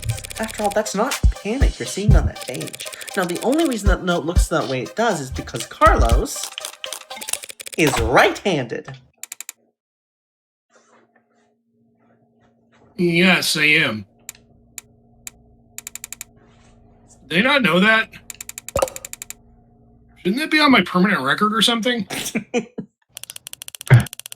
So the reason why that note looks like asylum wall scribbles Is just because he had to use his left hand to write it. I tend to think better writing than typing. And I need to get used to using my left anyway. I just thought it could be good practice. Taking that into account alongside the ceramics. Your slam dunk confession is looking about as watertight as a fishnet.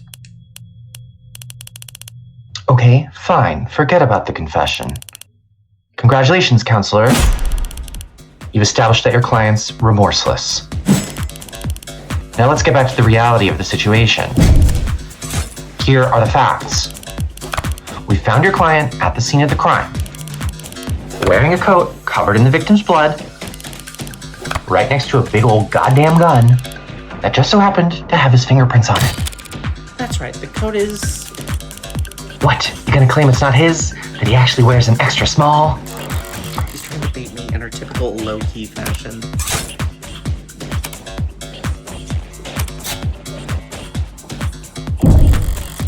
She must have something. No sense playing into it. Something you'd like to ask me, Detective?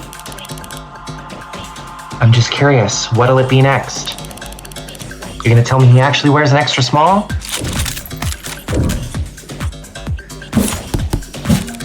Gee, Carlos, do you? No. Yeah? Sure there's no evil twin you've forgotten to mention?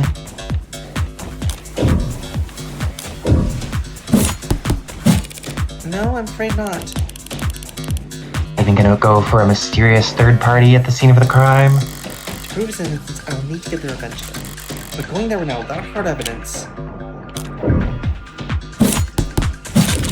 I have no evidence of third party this time. Damn right you don't.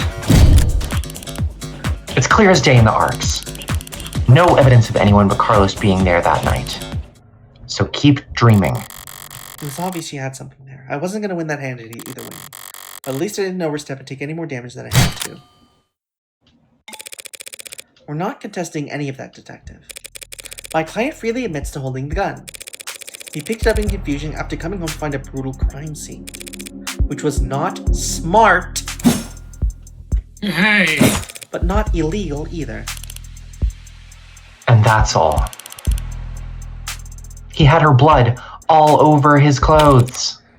Yes, he did. Right. Do you have those clothes on hand, by the way? I finished with them a while ago. What are you getting at? It'll be easier to show you. Would you mind getting them for me? You know what? Sure, I could use the fresh air. Stinks of bullshit in here anyway. There, I thought the room smelled like... Psst. Morgan. What are you doing? My coat's covered in her blood. I remember that much. So doesn't that, like, make me look real bad? Just relax, Carlos. Pretty sure that's impossible. You're innocent. And that means that having more evidence will always help you, not hurt you. Really? Really? Not really. Plenty of innocent people in prison. People with bad luck, or bad lawyers. People shouldn't count on the truth to come out easy. More often than not, it takes coaxing. What was it that it reminded me of?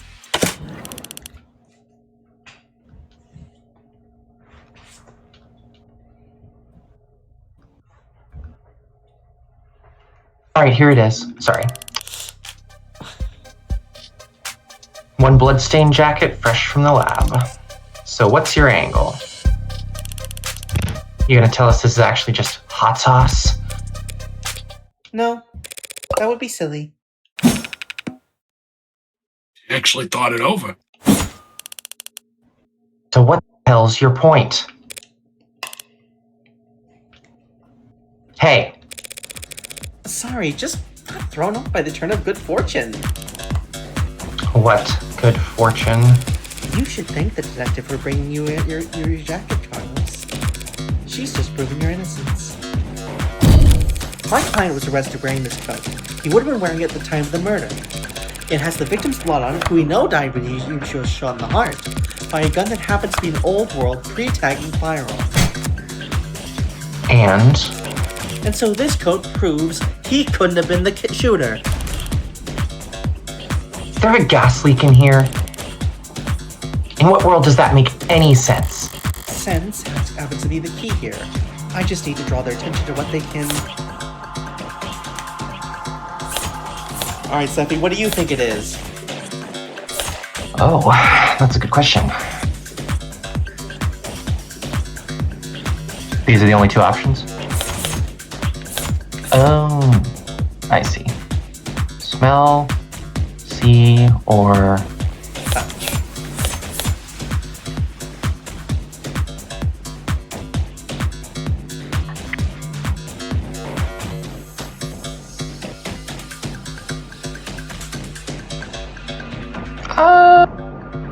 I would go see, I think.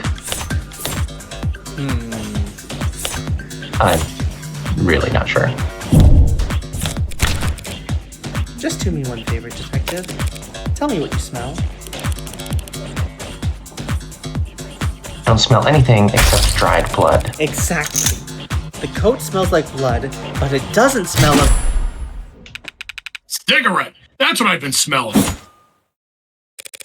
Yes, Detective London, I was smoking earlier. Could you rejoin this conversation? I've been listening. You wanted me to smell the jacket. If you would. Let's see. Huh.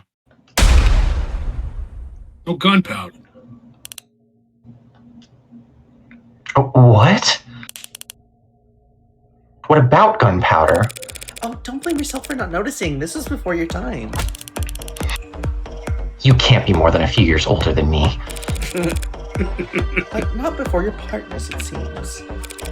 See, gunpowder is weak by today's standards, but it's still volatile stuff. Hard to store, prone to misfiring, and when it goes bang, it leaves behind an awful lot of evidence.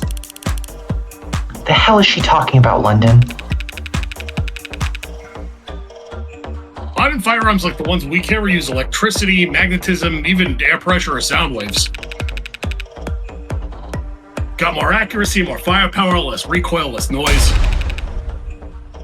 And only behind any residue. Gunpowder residue. You talked my ear off about how difficult it is tracking down a gun that doesn't leave digital traces. But a revolver like this one, it'll leave gunpowder on the skin of whoever fired it for days. So then his coat... If you don't trust your noses, you can check the lab reports. I think if they found any gunpowder on my client or his clothes, they'd have taken the time to highlight it. Well, whatever. That just means he washed off after shooting her, or he changed his clothes. That's not impossible, but it would be pretty pointless. His jacket and his left hand were blood-soaked when your officers found him. Would he really go through all the effort to get rid of something as subtle as gunpowder residue, just to get the victim's blood all over himself afterwards? In light of these details, I'd like to formally request that you reconsider the charges Mr. Flat is facing. As soon as possible. Whoa. They're faltering now. Should topple over at any moment. The letter was mostly icing on the cake for them, but that gun is all they had to link Carlos to any of the shootings. So if it looks like he never actually fired the gun, I'll admit things were a little dicey there at times, but once I was able to grasp the situation, the smaller pieces fell into place easily enough. Not my cleanest work by far, but overall I'd say... Did she just get a message? Wait, did they actually manage to find it? Something you'd like to share, Detective Reyes? You're good.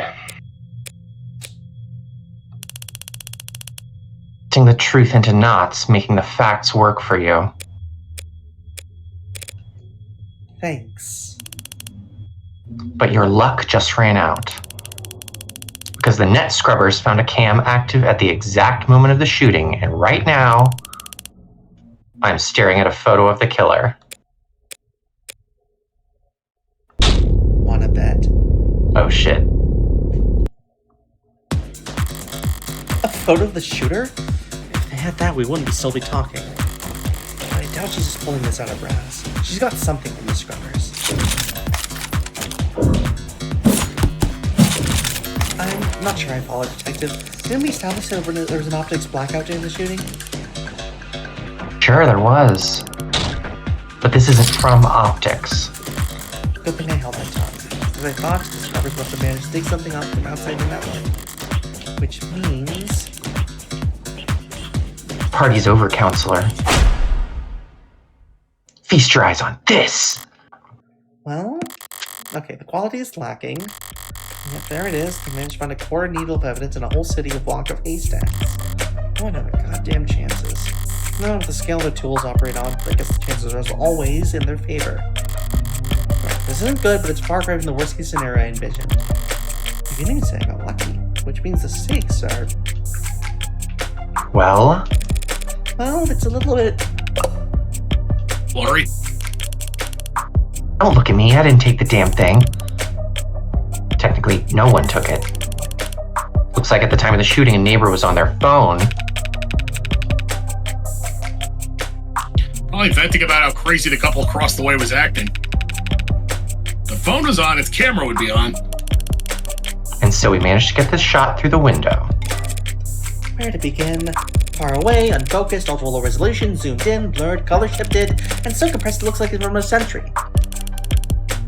There are tools that could enhance this image any further, and I could count the pixels on one hand, and you could kiss its admissibility and court goodbye.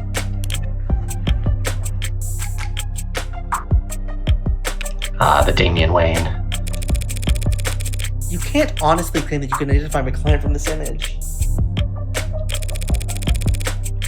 And there's no way in hell you could get this past a judge. Yeah, you're probably right. We couldn't. But I think I know a DA that could. Either way, doesn't seem like your client's leaving this police station anytime soon. That photo. What the hell is happening to me? Think I know a DA that could? Don't be so modest, old man. We have photo evidence of a left-handed shooter standing in the hallway at the same time the whole neighborhood heard a gunshot. And who do we know had their left-hand fingerprints all over that gun? You're referring to my client. You think? We've established he wasn't wearing his modded arm at all tonight, so he must have shot with his left. Yes, and we've also established that he's weak with his left side. A left side that had no gunpowder whatsoever. Forensics will never be perfect, counselor. Sometimes we miss things.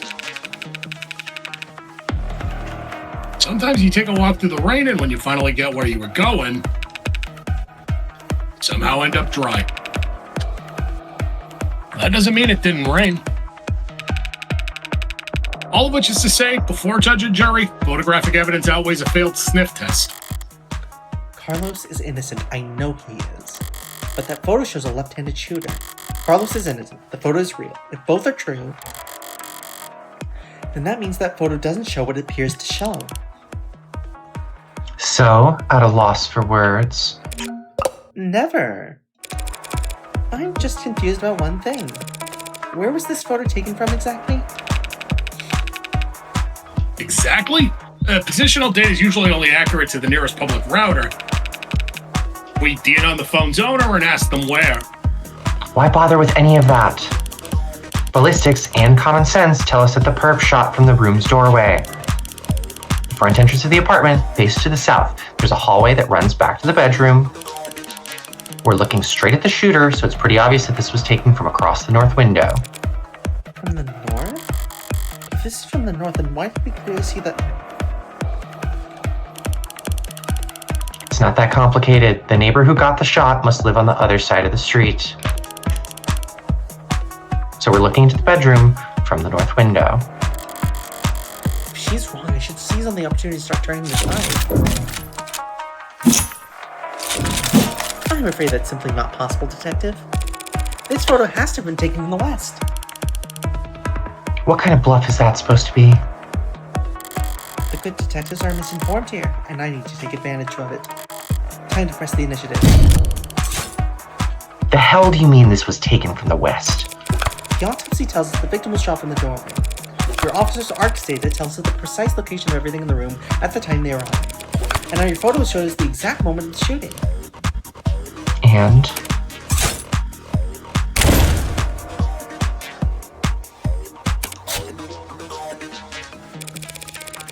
And altogether, that tells us this photo must have been taken through the west window. As long as you consider...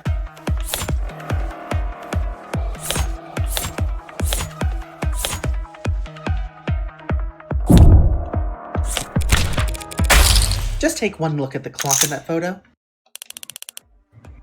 The clock? What about it? clock, huh? Seems like London's got an idea. If he's mistaken, I could pounce on it to keep my tempo high. This photo was taken right before the shooting, so... Wait, don't tell me the time of death is wrong.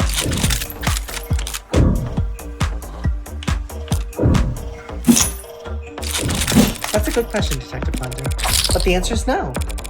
The autopsy, the clock, and the neighbors all agree the time of death was 9 p.m. Right, no mistaking that. So then what the hell were you on about? There's a clock on the wall in this photo, analog style. And it reads 9 o'clock. 9 p.m., the time of the shooting. The hell's so special about that? Nothing, there's nothing odd about the time the clock reads, but do you remember there being a clock in the room? What? Actually, I don't recall there being a clock. That makes sense. You wouldn't recall seeing a clock because when the police secured the scene, the clock had already been knocked onto the floor. And? The only clock in that room is in the northeastern corner. And my client has informed me that before the crime, it was hung up on the eastern wall. Like so. What the hell is that supposed to be? An artistic rendition. It's, very distinct. Good information on how the crime scene was before the shooting. Why didn't you just add that to the arcs? I'll show you my hand. Just because discovery law compels us to share info doesn't mean you have to play fair, Detective. It slipped my mind. I'll do that now. The important thing is, if that clock was on the eastern wall before the shooting occurred, Then this photo must be looking through the western window to see it. Don't start getting ahead of yourself. The victim was shot at 9 p.m. The same time that this photo was taken of the shooter.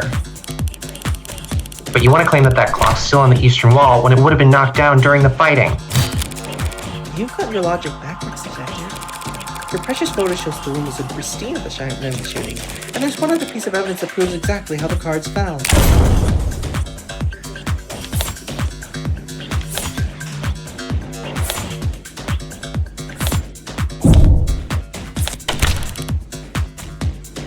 Glass shards? What about them? Nothing much, really. Only that they're on top of the victim's body. And not under it. Glass fell on top of the victim's body, that would mean... That she was dead on the ground before the rooms got trashed. That doesn't make any sense. Why haven't anyone trashed the room afterwards? It's a good question, Carlos. Luckily, it's the detectives who have to delve in the minds of the criminally insane, not us. Tell me, detectives, were there any signs of a struggle at the other crime scenes?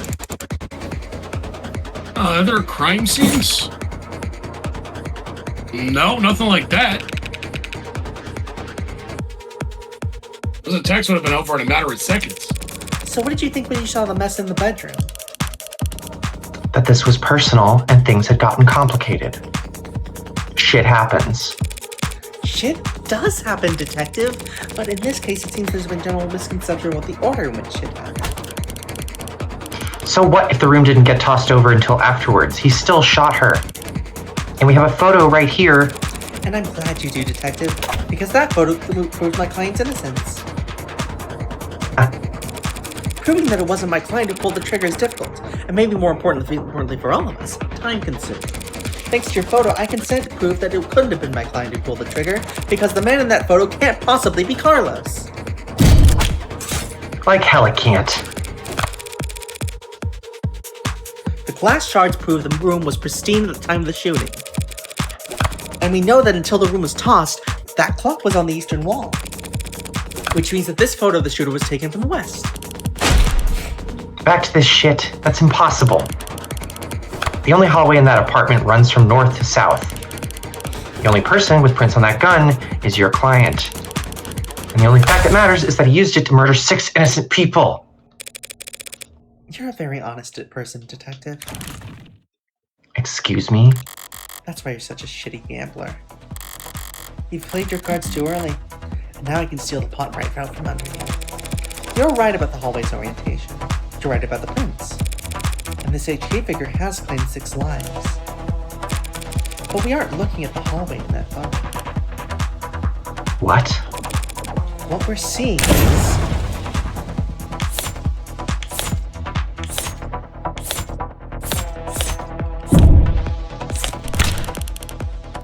What is that? You trying the glass shards again?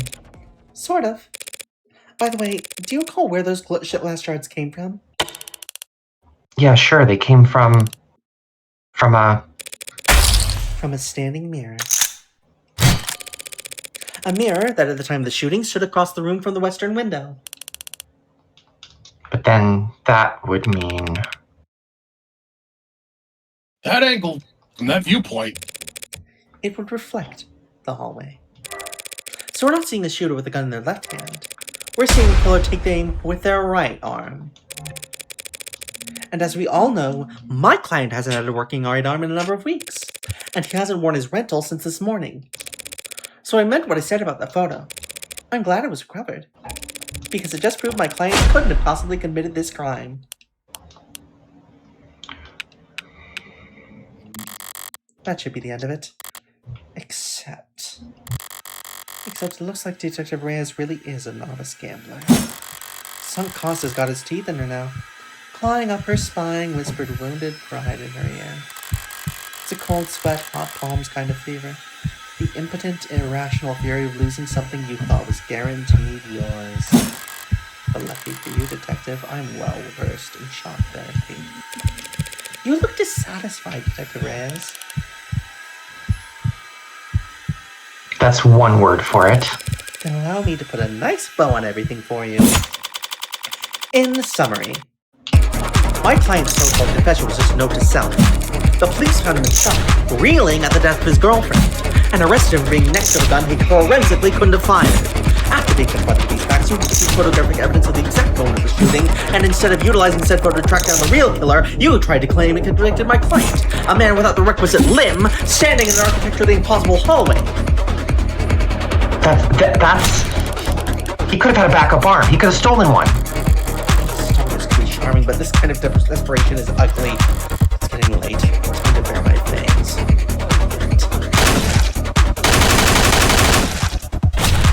That's the best you've got. Even a bare-bones prosthetic on the black market needs to be tuned to an individual's nervous system.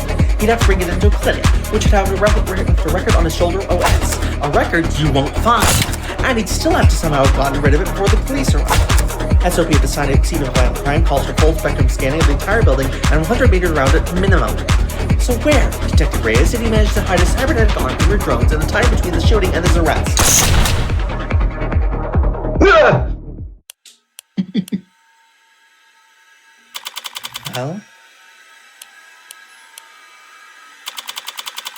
Any objections? Detective? God. Damn. It.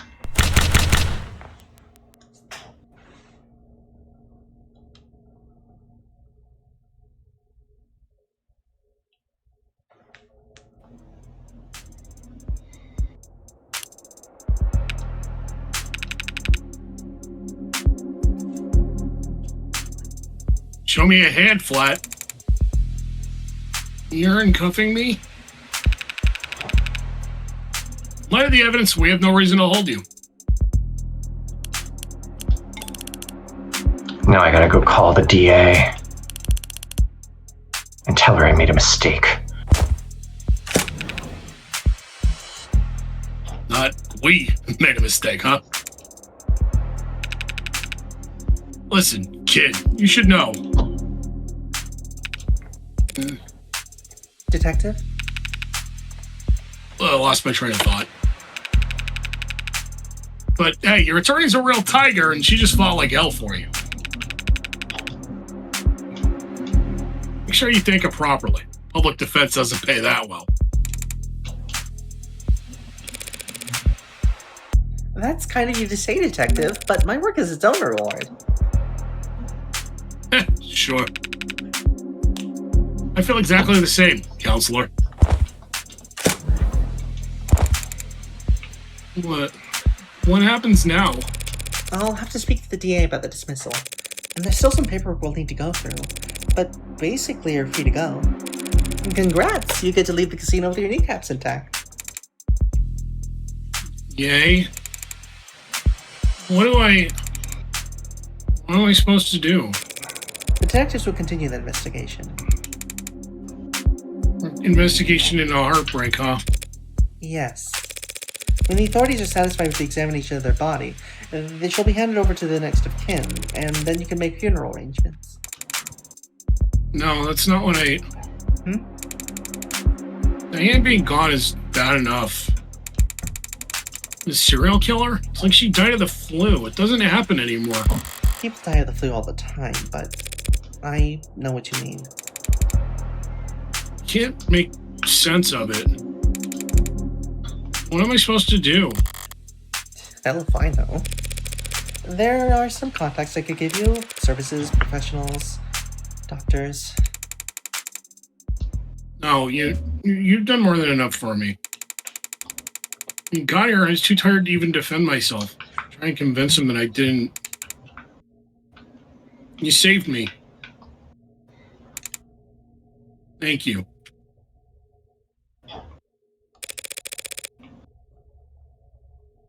You're welcome, Carlos, but it's my job to... No, I mean, thank you for not asking. Not asking if I killed her. Oh, Carlos. I didn't need to ask. I knew you were innocent from the start. Of course he was. After all.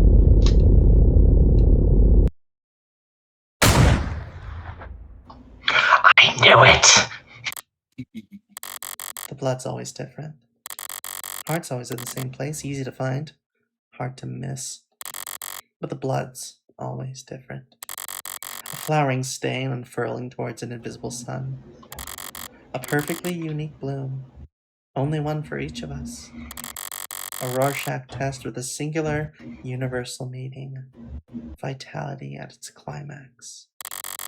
Bursting forth in a red fractal consisting solely of an infinite the end. But the comical thud of a body hitting the floor has its own kind of lowbrow appeal.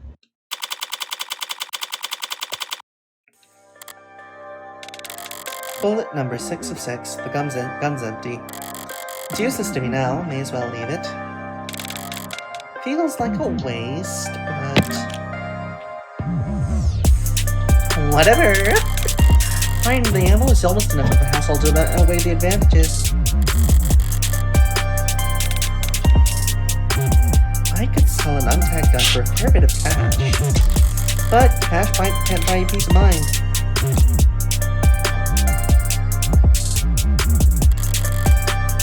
Oh, don't look so surprised, lady. Moving around the dark like hair must have only been able to see my silhouette. Did you think I was her boyfriend? Back for an encore of that enthralling conversation?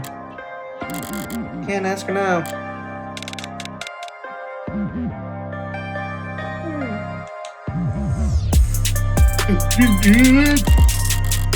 These old pieces are so goddamn loud.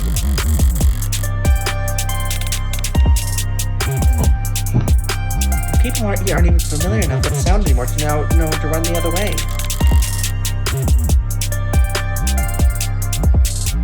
Probably roused half the neighborhood. But I didn't see anything I could use as even a partial suppressor on the way in. Could they really not afford some throw pillows?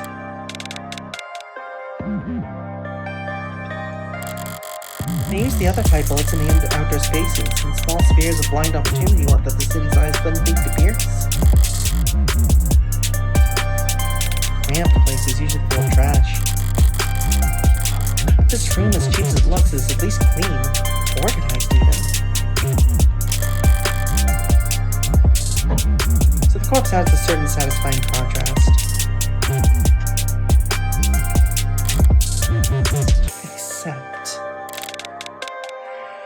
Except... there's shit on the floor. By the window, there are broken pieces of something fragile and tacky. It's fine. It's just one thing at a place. Actually, it's not fine. It's actually really irritating. I kick over the stupid goddamn mirror. 5% for crime scenes, each of them not a speck of evidence, nothing to go on. And for the final shot, that just has to be some pile of shit in the corner, ruining everything. I kick the wall. Something falls from it, something rolling more tasteless bullshit. I tossed over the chair, knocked the iron, tear into the sheets with my frustration, and try to savor the shredding. If it can't be clean, I'll just have to lean into the messy angle. At least it will be consistent.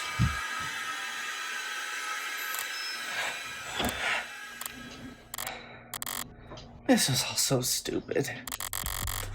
Honestly, I'm not the ego-driven type. In fact, I pride myself on my humility. Now, was it satisfying when the first two went down with single shots? Yes. But so what? I'm not made of stone. After that, I did actually try to actively aim for the heart, but... Ugh. Heartbreak killer. Really? Don't people have anything better to do with their time? What kind of miserable, lifeless voyeurs would obsess over something that's none of their business? All of the threads and breakdowns and goddamn theory crafting, and all for the heartbreak killer. Sounds like a soap opera villain from a season where the writers were on strike. I'd feel insulted by the label, but no. That's someone else's name. They came up with it. They spread it. They marketed it. Heartbreak's got nothing to do with me. He's just some reclusive, lonely, socially impotent loser who shot sick people because... No, I'm sure people will come up with something. And he got rejected too many times or whatever. Me? I killed those people because I saw them and I wanted to. And I've killed a lot more than just 6. At least the room is thoroughly trashed now. If I just walked away after seeing that mess by the window, it would have irritated me to no end. Now, if it doesn't match the MO of the last 5 perfectly, it'll irritate the cops to no end instead. Good riddance, Heartbreak. You enjoy your 15 minutes in the spotlight, or really savor it. I'm going home. The air's weighty tonight, thick, energized. The heavily foreshadowed summer rain I could feel on every hair. They call this kind of humility oppressive, but I disagree. Warm tension on your skin, like in those short moments just after the shower turns off when the steam lingers. Yeah, it's always most comfortable right afterwards. Maybe there's no disagreement to be had. Oppressive things can be comforting too. Only the guilty ones will. I don't know about that. But I know I've never felt guilty about any of this. And I walk.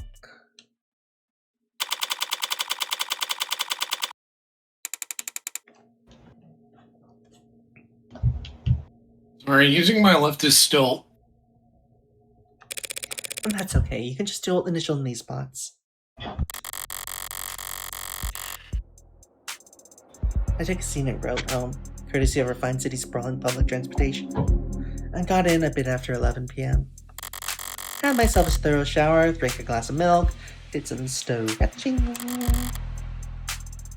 Made sure my phone was on. Time went by evenly. Around 1:40 a.m., posting for public defender what came up. Decent rates, it was so late and so urgent. I had wagered correctly that the boyfriend would have enough sense to ask for a lawyer, and enough debt that he needed to be provided one. All I had to do was stay awake. There wasn't much competition after 1 in the morning. Okay, where else? Here and here. How did I phrase it earlier? Criminal defense attorneys don't exactly flush with customers. Why wouldn't I take on the job where I already knew more than cops? It would have been easy to convince Carlos to play it out. I would have gotten paid the same too. But easy is dangerous. Carlos was of course innocent, so his conviction would never be airtight. There would be doubts, questions, appeals, maybe even fans, depending on his looks. More attention on HK and his crimes, more headaches. A cold case running in the very far back of the public's awareness is always preferable to one open and shut in haste. Now, with no more murders matching HK's MO, there won't be any additional public pressure to find a culprit. Now Heartbreak can just starve to death, out of sight and mind like any other fluke in the system. Almost done. Getting involved with a case this intimately does have its risks. Hell, I might even have done things here or there. Like lighting up a smoke inside an interrogation room just to make doubly sure I didn't still smell of gunpowder myself. That London fellow seemed more fixated on than I would have liked, but obviously everything turned out rosy. And it's worth it for the finality of it all. Seeing the authorities' failings from the best seat in the house, that's just a bonus. Thanks again, Morgan, for everything. I'm sure Diane is grateful too. Oh, fuck.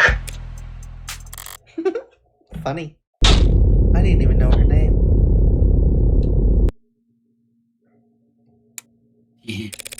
Something the matter? No, I'm sorry. It's just... I was mad when I left the apartment. I know she was too. But when she died... Death was instantaneous, Carlos. I can't imagine that she was in any pain. In fact, I can guarantee she was dead before she hit the ground. No, I know, but... I just keep thinking that she must have died angry at me. She must have died hating me.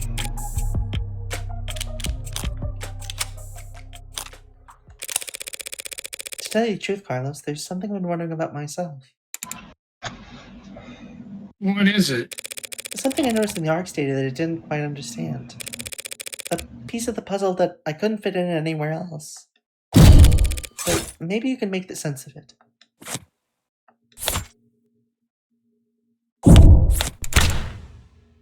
What is the... Where did you find that? That pill organizer was found on the victim. She had it grasped in her hand when she died. Obviously, the police added it to the ARCs, but it was quickly ruled irrelevant. Seems like it contained triprixosone, prescribed to help modders with phantom itches. And they're small tablets, and those are tricky clasps, too, for a pill organizer. Could be hard to handle with an unsteady hand. No one will ever know what she was feeling when she died. Even if they did, feelings are complicated. You can feel angry, happy, and sad all at the same time. But, as far as facts are concerned, it would appear that when she died, what she was doing was setting out your medications for the week. To my eyes, anyway.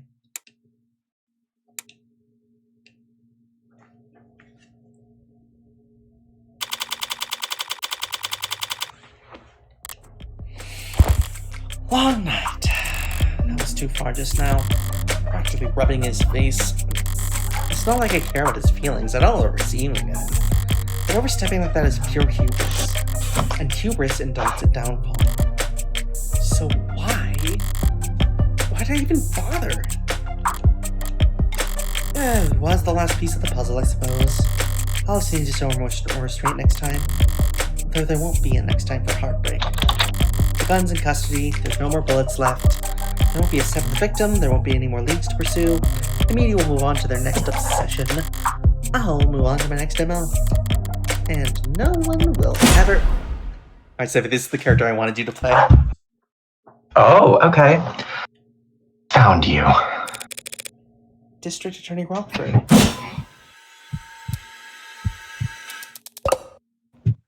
Sorry, can I try that again? I'm so fried. By all means. Ugh. Counselor Morgan. Morning, noon, or night, you're always so... put together. Thank you. I don't get it. How do you sleep at night? Pardon? You do white noise? Aromatherapy? Whatever you're doing, I need to steal it. God. I must have bags under my eyes dark enough for the dumpsters. Assistant District Attorney Emma Rockford. She's a prosecutor, the lawyer who argues for the state in court trying to prove a defendant's guilt. And despite her sometimes unkempt appearance, she's probably the sharpest person to fill a position in decades. I should know, since I haven't beaten her once. Worse yet, she has all the remarkable ability to compartmentalize all that adversarial energy and only bring it out of the courtroom. It's part of what makes her good at her job, and hard for me to read. Buy a new mattress. What have they got you doing at this ungodly hour, Emma? Oh, well, actually, I'm here for you. Me? Your client was a suspect in the heartbreak killings. That's my case. Well, then you must have been relieved finding out that you wouldn't have to go to trial against me. No? Why would I be worried about going up against you? It's always the unintended barbs with her. So you're working with these detectives? Yeah, London and the new girl, Reyes. They've been reporting to me in preparation for trial. Preparation for trial? That seems ambitious. I guess they gave you the rundown. They've been doing everything they can, but it's hard to catch a killer who leaves behind so little. It's hard to kill while leaving so little behind. So Reyes told you they had HK in custody. You popped down to bed all excited to run down here? Hardly. I haven't slept in 40 hours. Too much on my mind. So when I heard about a case with a single female victim shot through the heart, yeah, my ears perked up. But that's about all. Oh? I mean, Carlos Flat, a serial killer? The same serial killer that's outsmarted the state for weeks? She's not using his middle name. He was found with the murder weapon. But I can answer that in any other number of ways.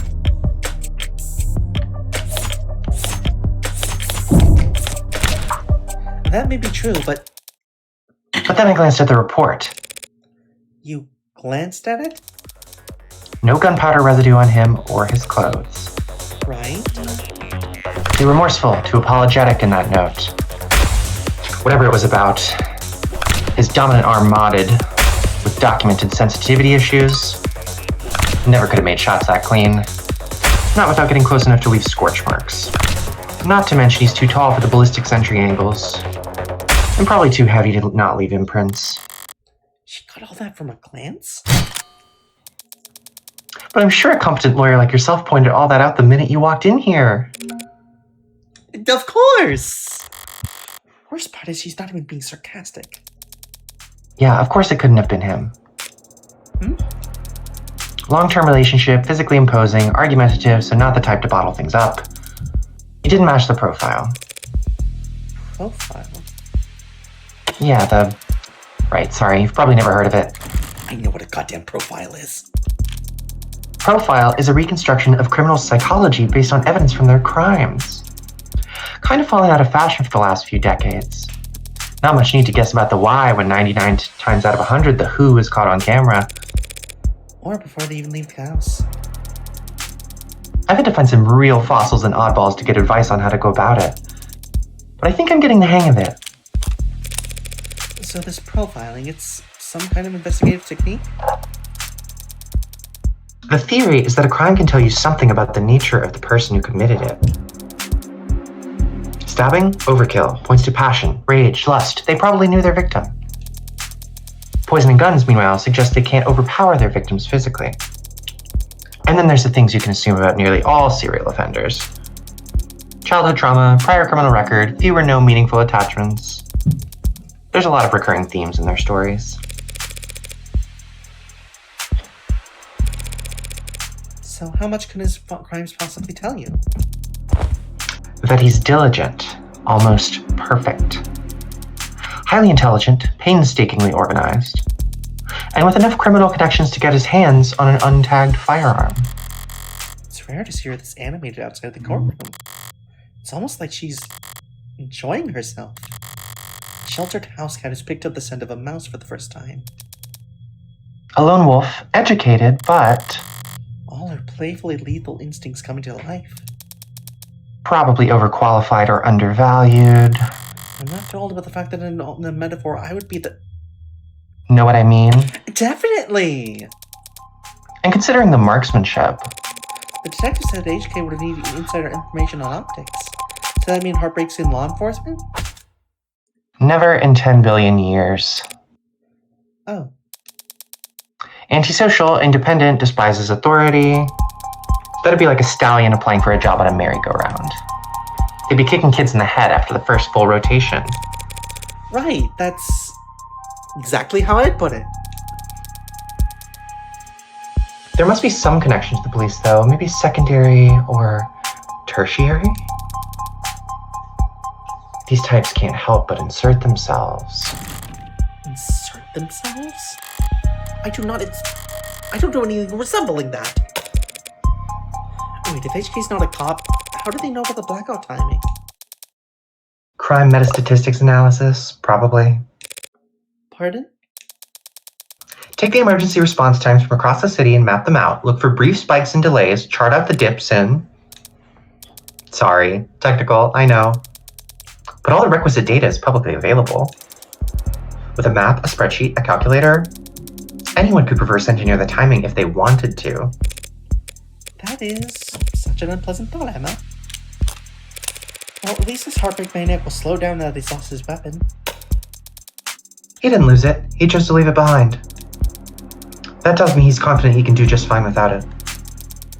And it just makes me even more certain that these aren't his only kills. Were there only other shootings with the same MO? No, not that I found. Other victims that fit the description? No. But I'm not overly focused on the victim's appearance anyway. I mean, these 6 victims all look like each other, but they also look like a lot of people. That's true. Hell. They kind of look like me. Do they? Sure. What, you don't see it? I hadn't thought about it. Point is, no one can kill that cleanly when it's their first time. Getting things that perfect takes practice. So I know that HK must have had a lot more than 6 occasions to practice, Morgan. They should cats, by the way. Oh yeah. And that's why I think heartbreak is a misnomer. You've got something catchy in mind? I just don't think shooting them in the heart has any particular significance. If anything, it's a testament to their accuracy and their cold-blooded efficiency. The best possible use of 6 untagged bullets. 6 kills, guaranteed, no matter what kind of life support mods they were packing. Their real signature isn't the bullets or the gun. It's the perfection. That's hard to wrap your head around. I'm saying that these 6 murders were just a fluke, a slip-up, A mistake? Exactly, a mistake. They got too clean, too efficient, and now they've got the public's attention. It's no wonder they're so pissed. Are you talking about the crime scene? Yeah, probably threw the detectives for a loop, right? Based on what you've said, I don't blame them. Whoever trashed that room doesn't seem like the smooth operator you've been describing. On the contrary. I don't follow.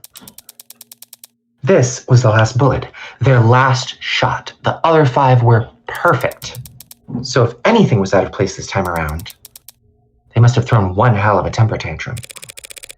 You make them sound like a child. Childish. And cowardly. And two-faced.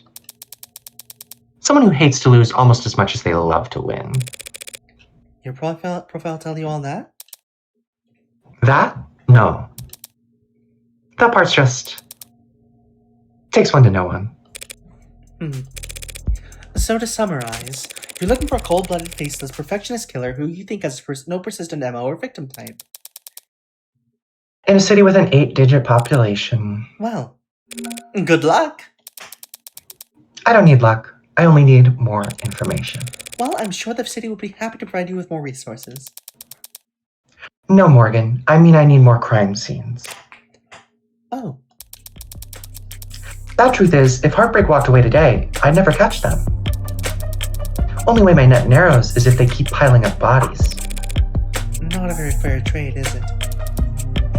No, it isn't. But getting screwed over is a given. It's a deal with the devil. Fair enough.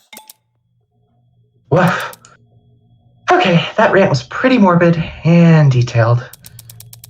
I need to get out more, or sleep more. Or sleep less, but harder. You think a higher thread count would help? Don't worry about it. I'm always happy to listen to you ramble. It's a lot more pleasant having to face you in the courtroom. Sorry, but that's the adversarial process. So no hard feelings, yeah? No hard feelings. We're both just doing what we do. I could use a cup of coffee. How about you? Don't tempt me. If you fall asleep face first on the table, I won't even take a picture. Okay. Just don't expect this to make a difference next time we're at each other's throats. Heartbreak won't claim any more victims. In 2 weeks, the media will have moved on to the next sensation, and the police will have moved on to cases they actually stand a chance of closing. It's what people do. But Emma is different. She'll set aside work a dozen other cases, never bringing it up. But a private corner of that frustratingly sharp mind of hers will continue to whittle away at it. Never finishing, but never quitting either. So I can't afford to take my eyes off her. As long as that's the case, I may as well try to enjoy the view. Wow.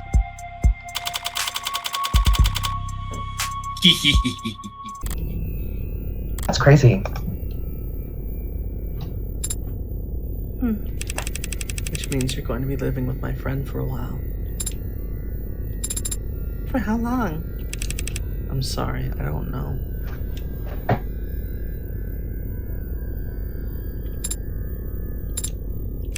There's no need to look that upset over it. My face barely moved. It may as well have been a blatant pout from where I'm sitting. Yeah, like that. This friend of yours, they're trustworthy? Absolutely. In fact, I trust them more than anyone. Hey, come on. It'll be fun. Really? Really. Educational, too. I think you'd stand to learn from a lot from someone like Morgan.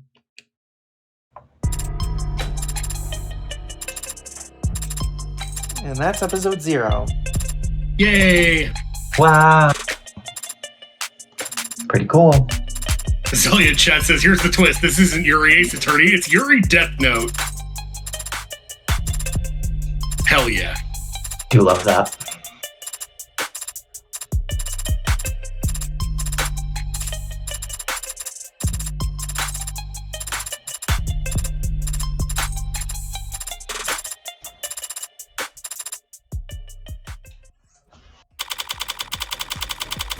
To be continued in, you're the smartest person I know, Morgan, when it comes to people.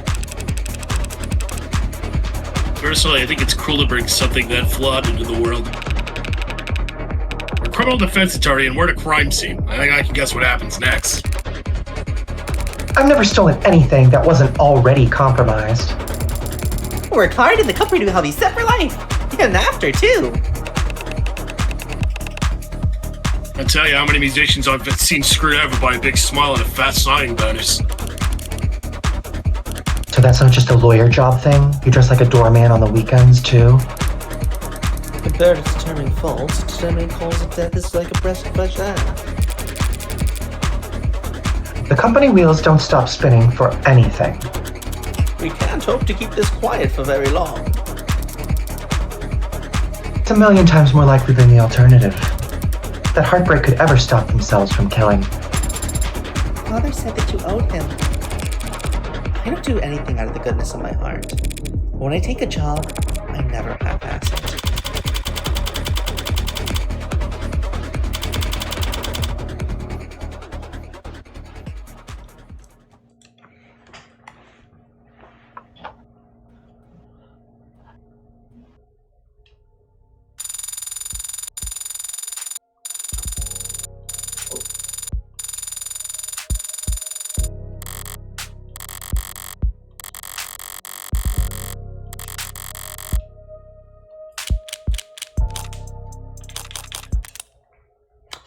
And we will start on chapter 1 next time we sit down with this game, which will be in a few weeks, because as I mentioned earlier, I have a lot going on this month, and I will not have my Saturdays free for a few weeks. We will be back as always on Monday, though. Oh, thank you for the follow. We will be back as always on Monday for the 100 line Last Defense Academy, and we'll be back on Wednesday as we start to get into the end game of Mass Effect 3. I think we only have like 2 or 3 streams left of Mass Effect. But yeah, it's crazy to think about. Be sure to join us on Lake Mojave's channel tomorrow as we pick back up Pokemon Academy Life, our very favorite fan visual novel.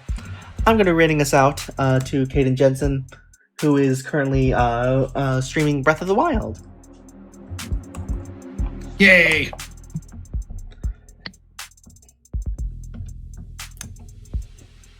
Alright, be sure to leave some gloops in chat for me. As always, this has been Radio Fideri. Good night, and good luck. Bye.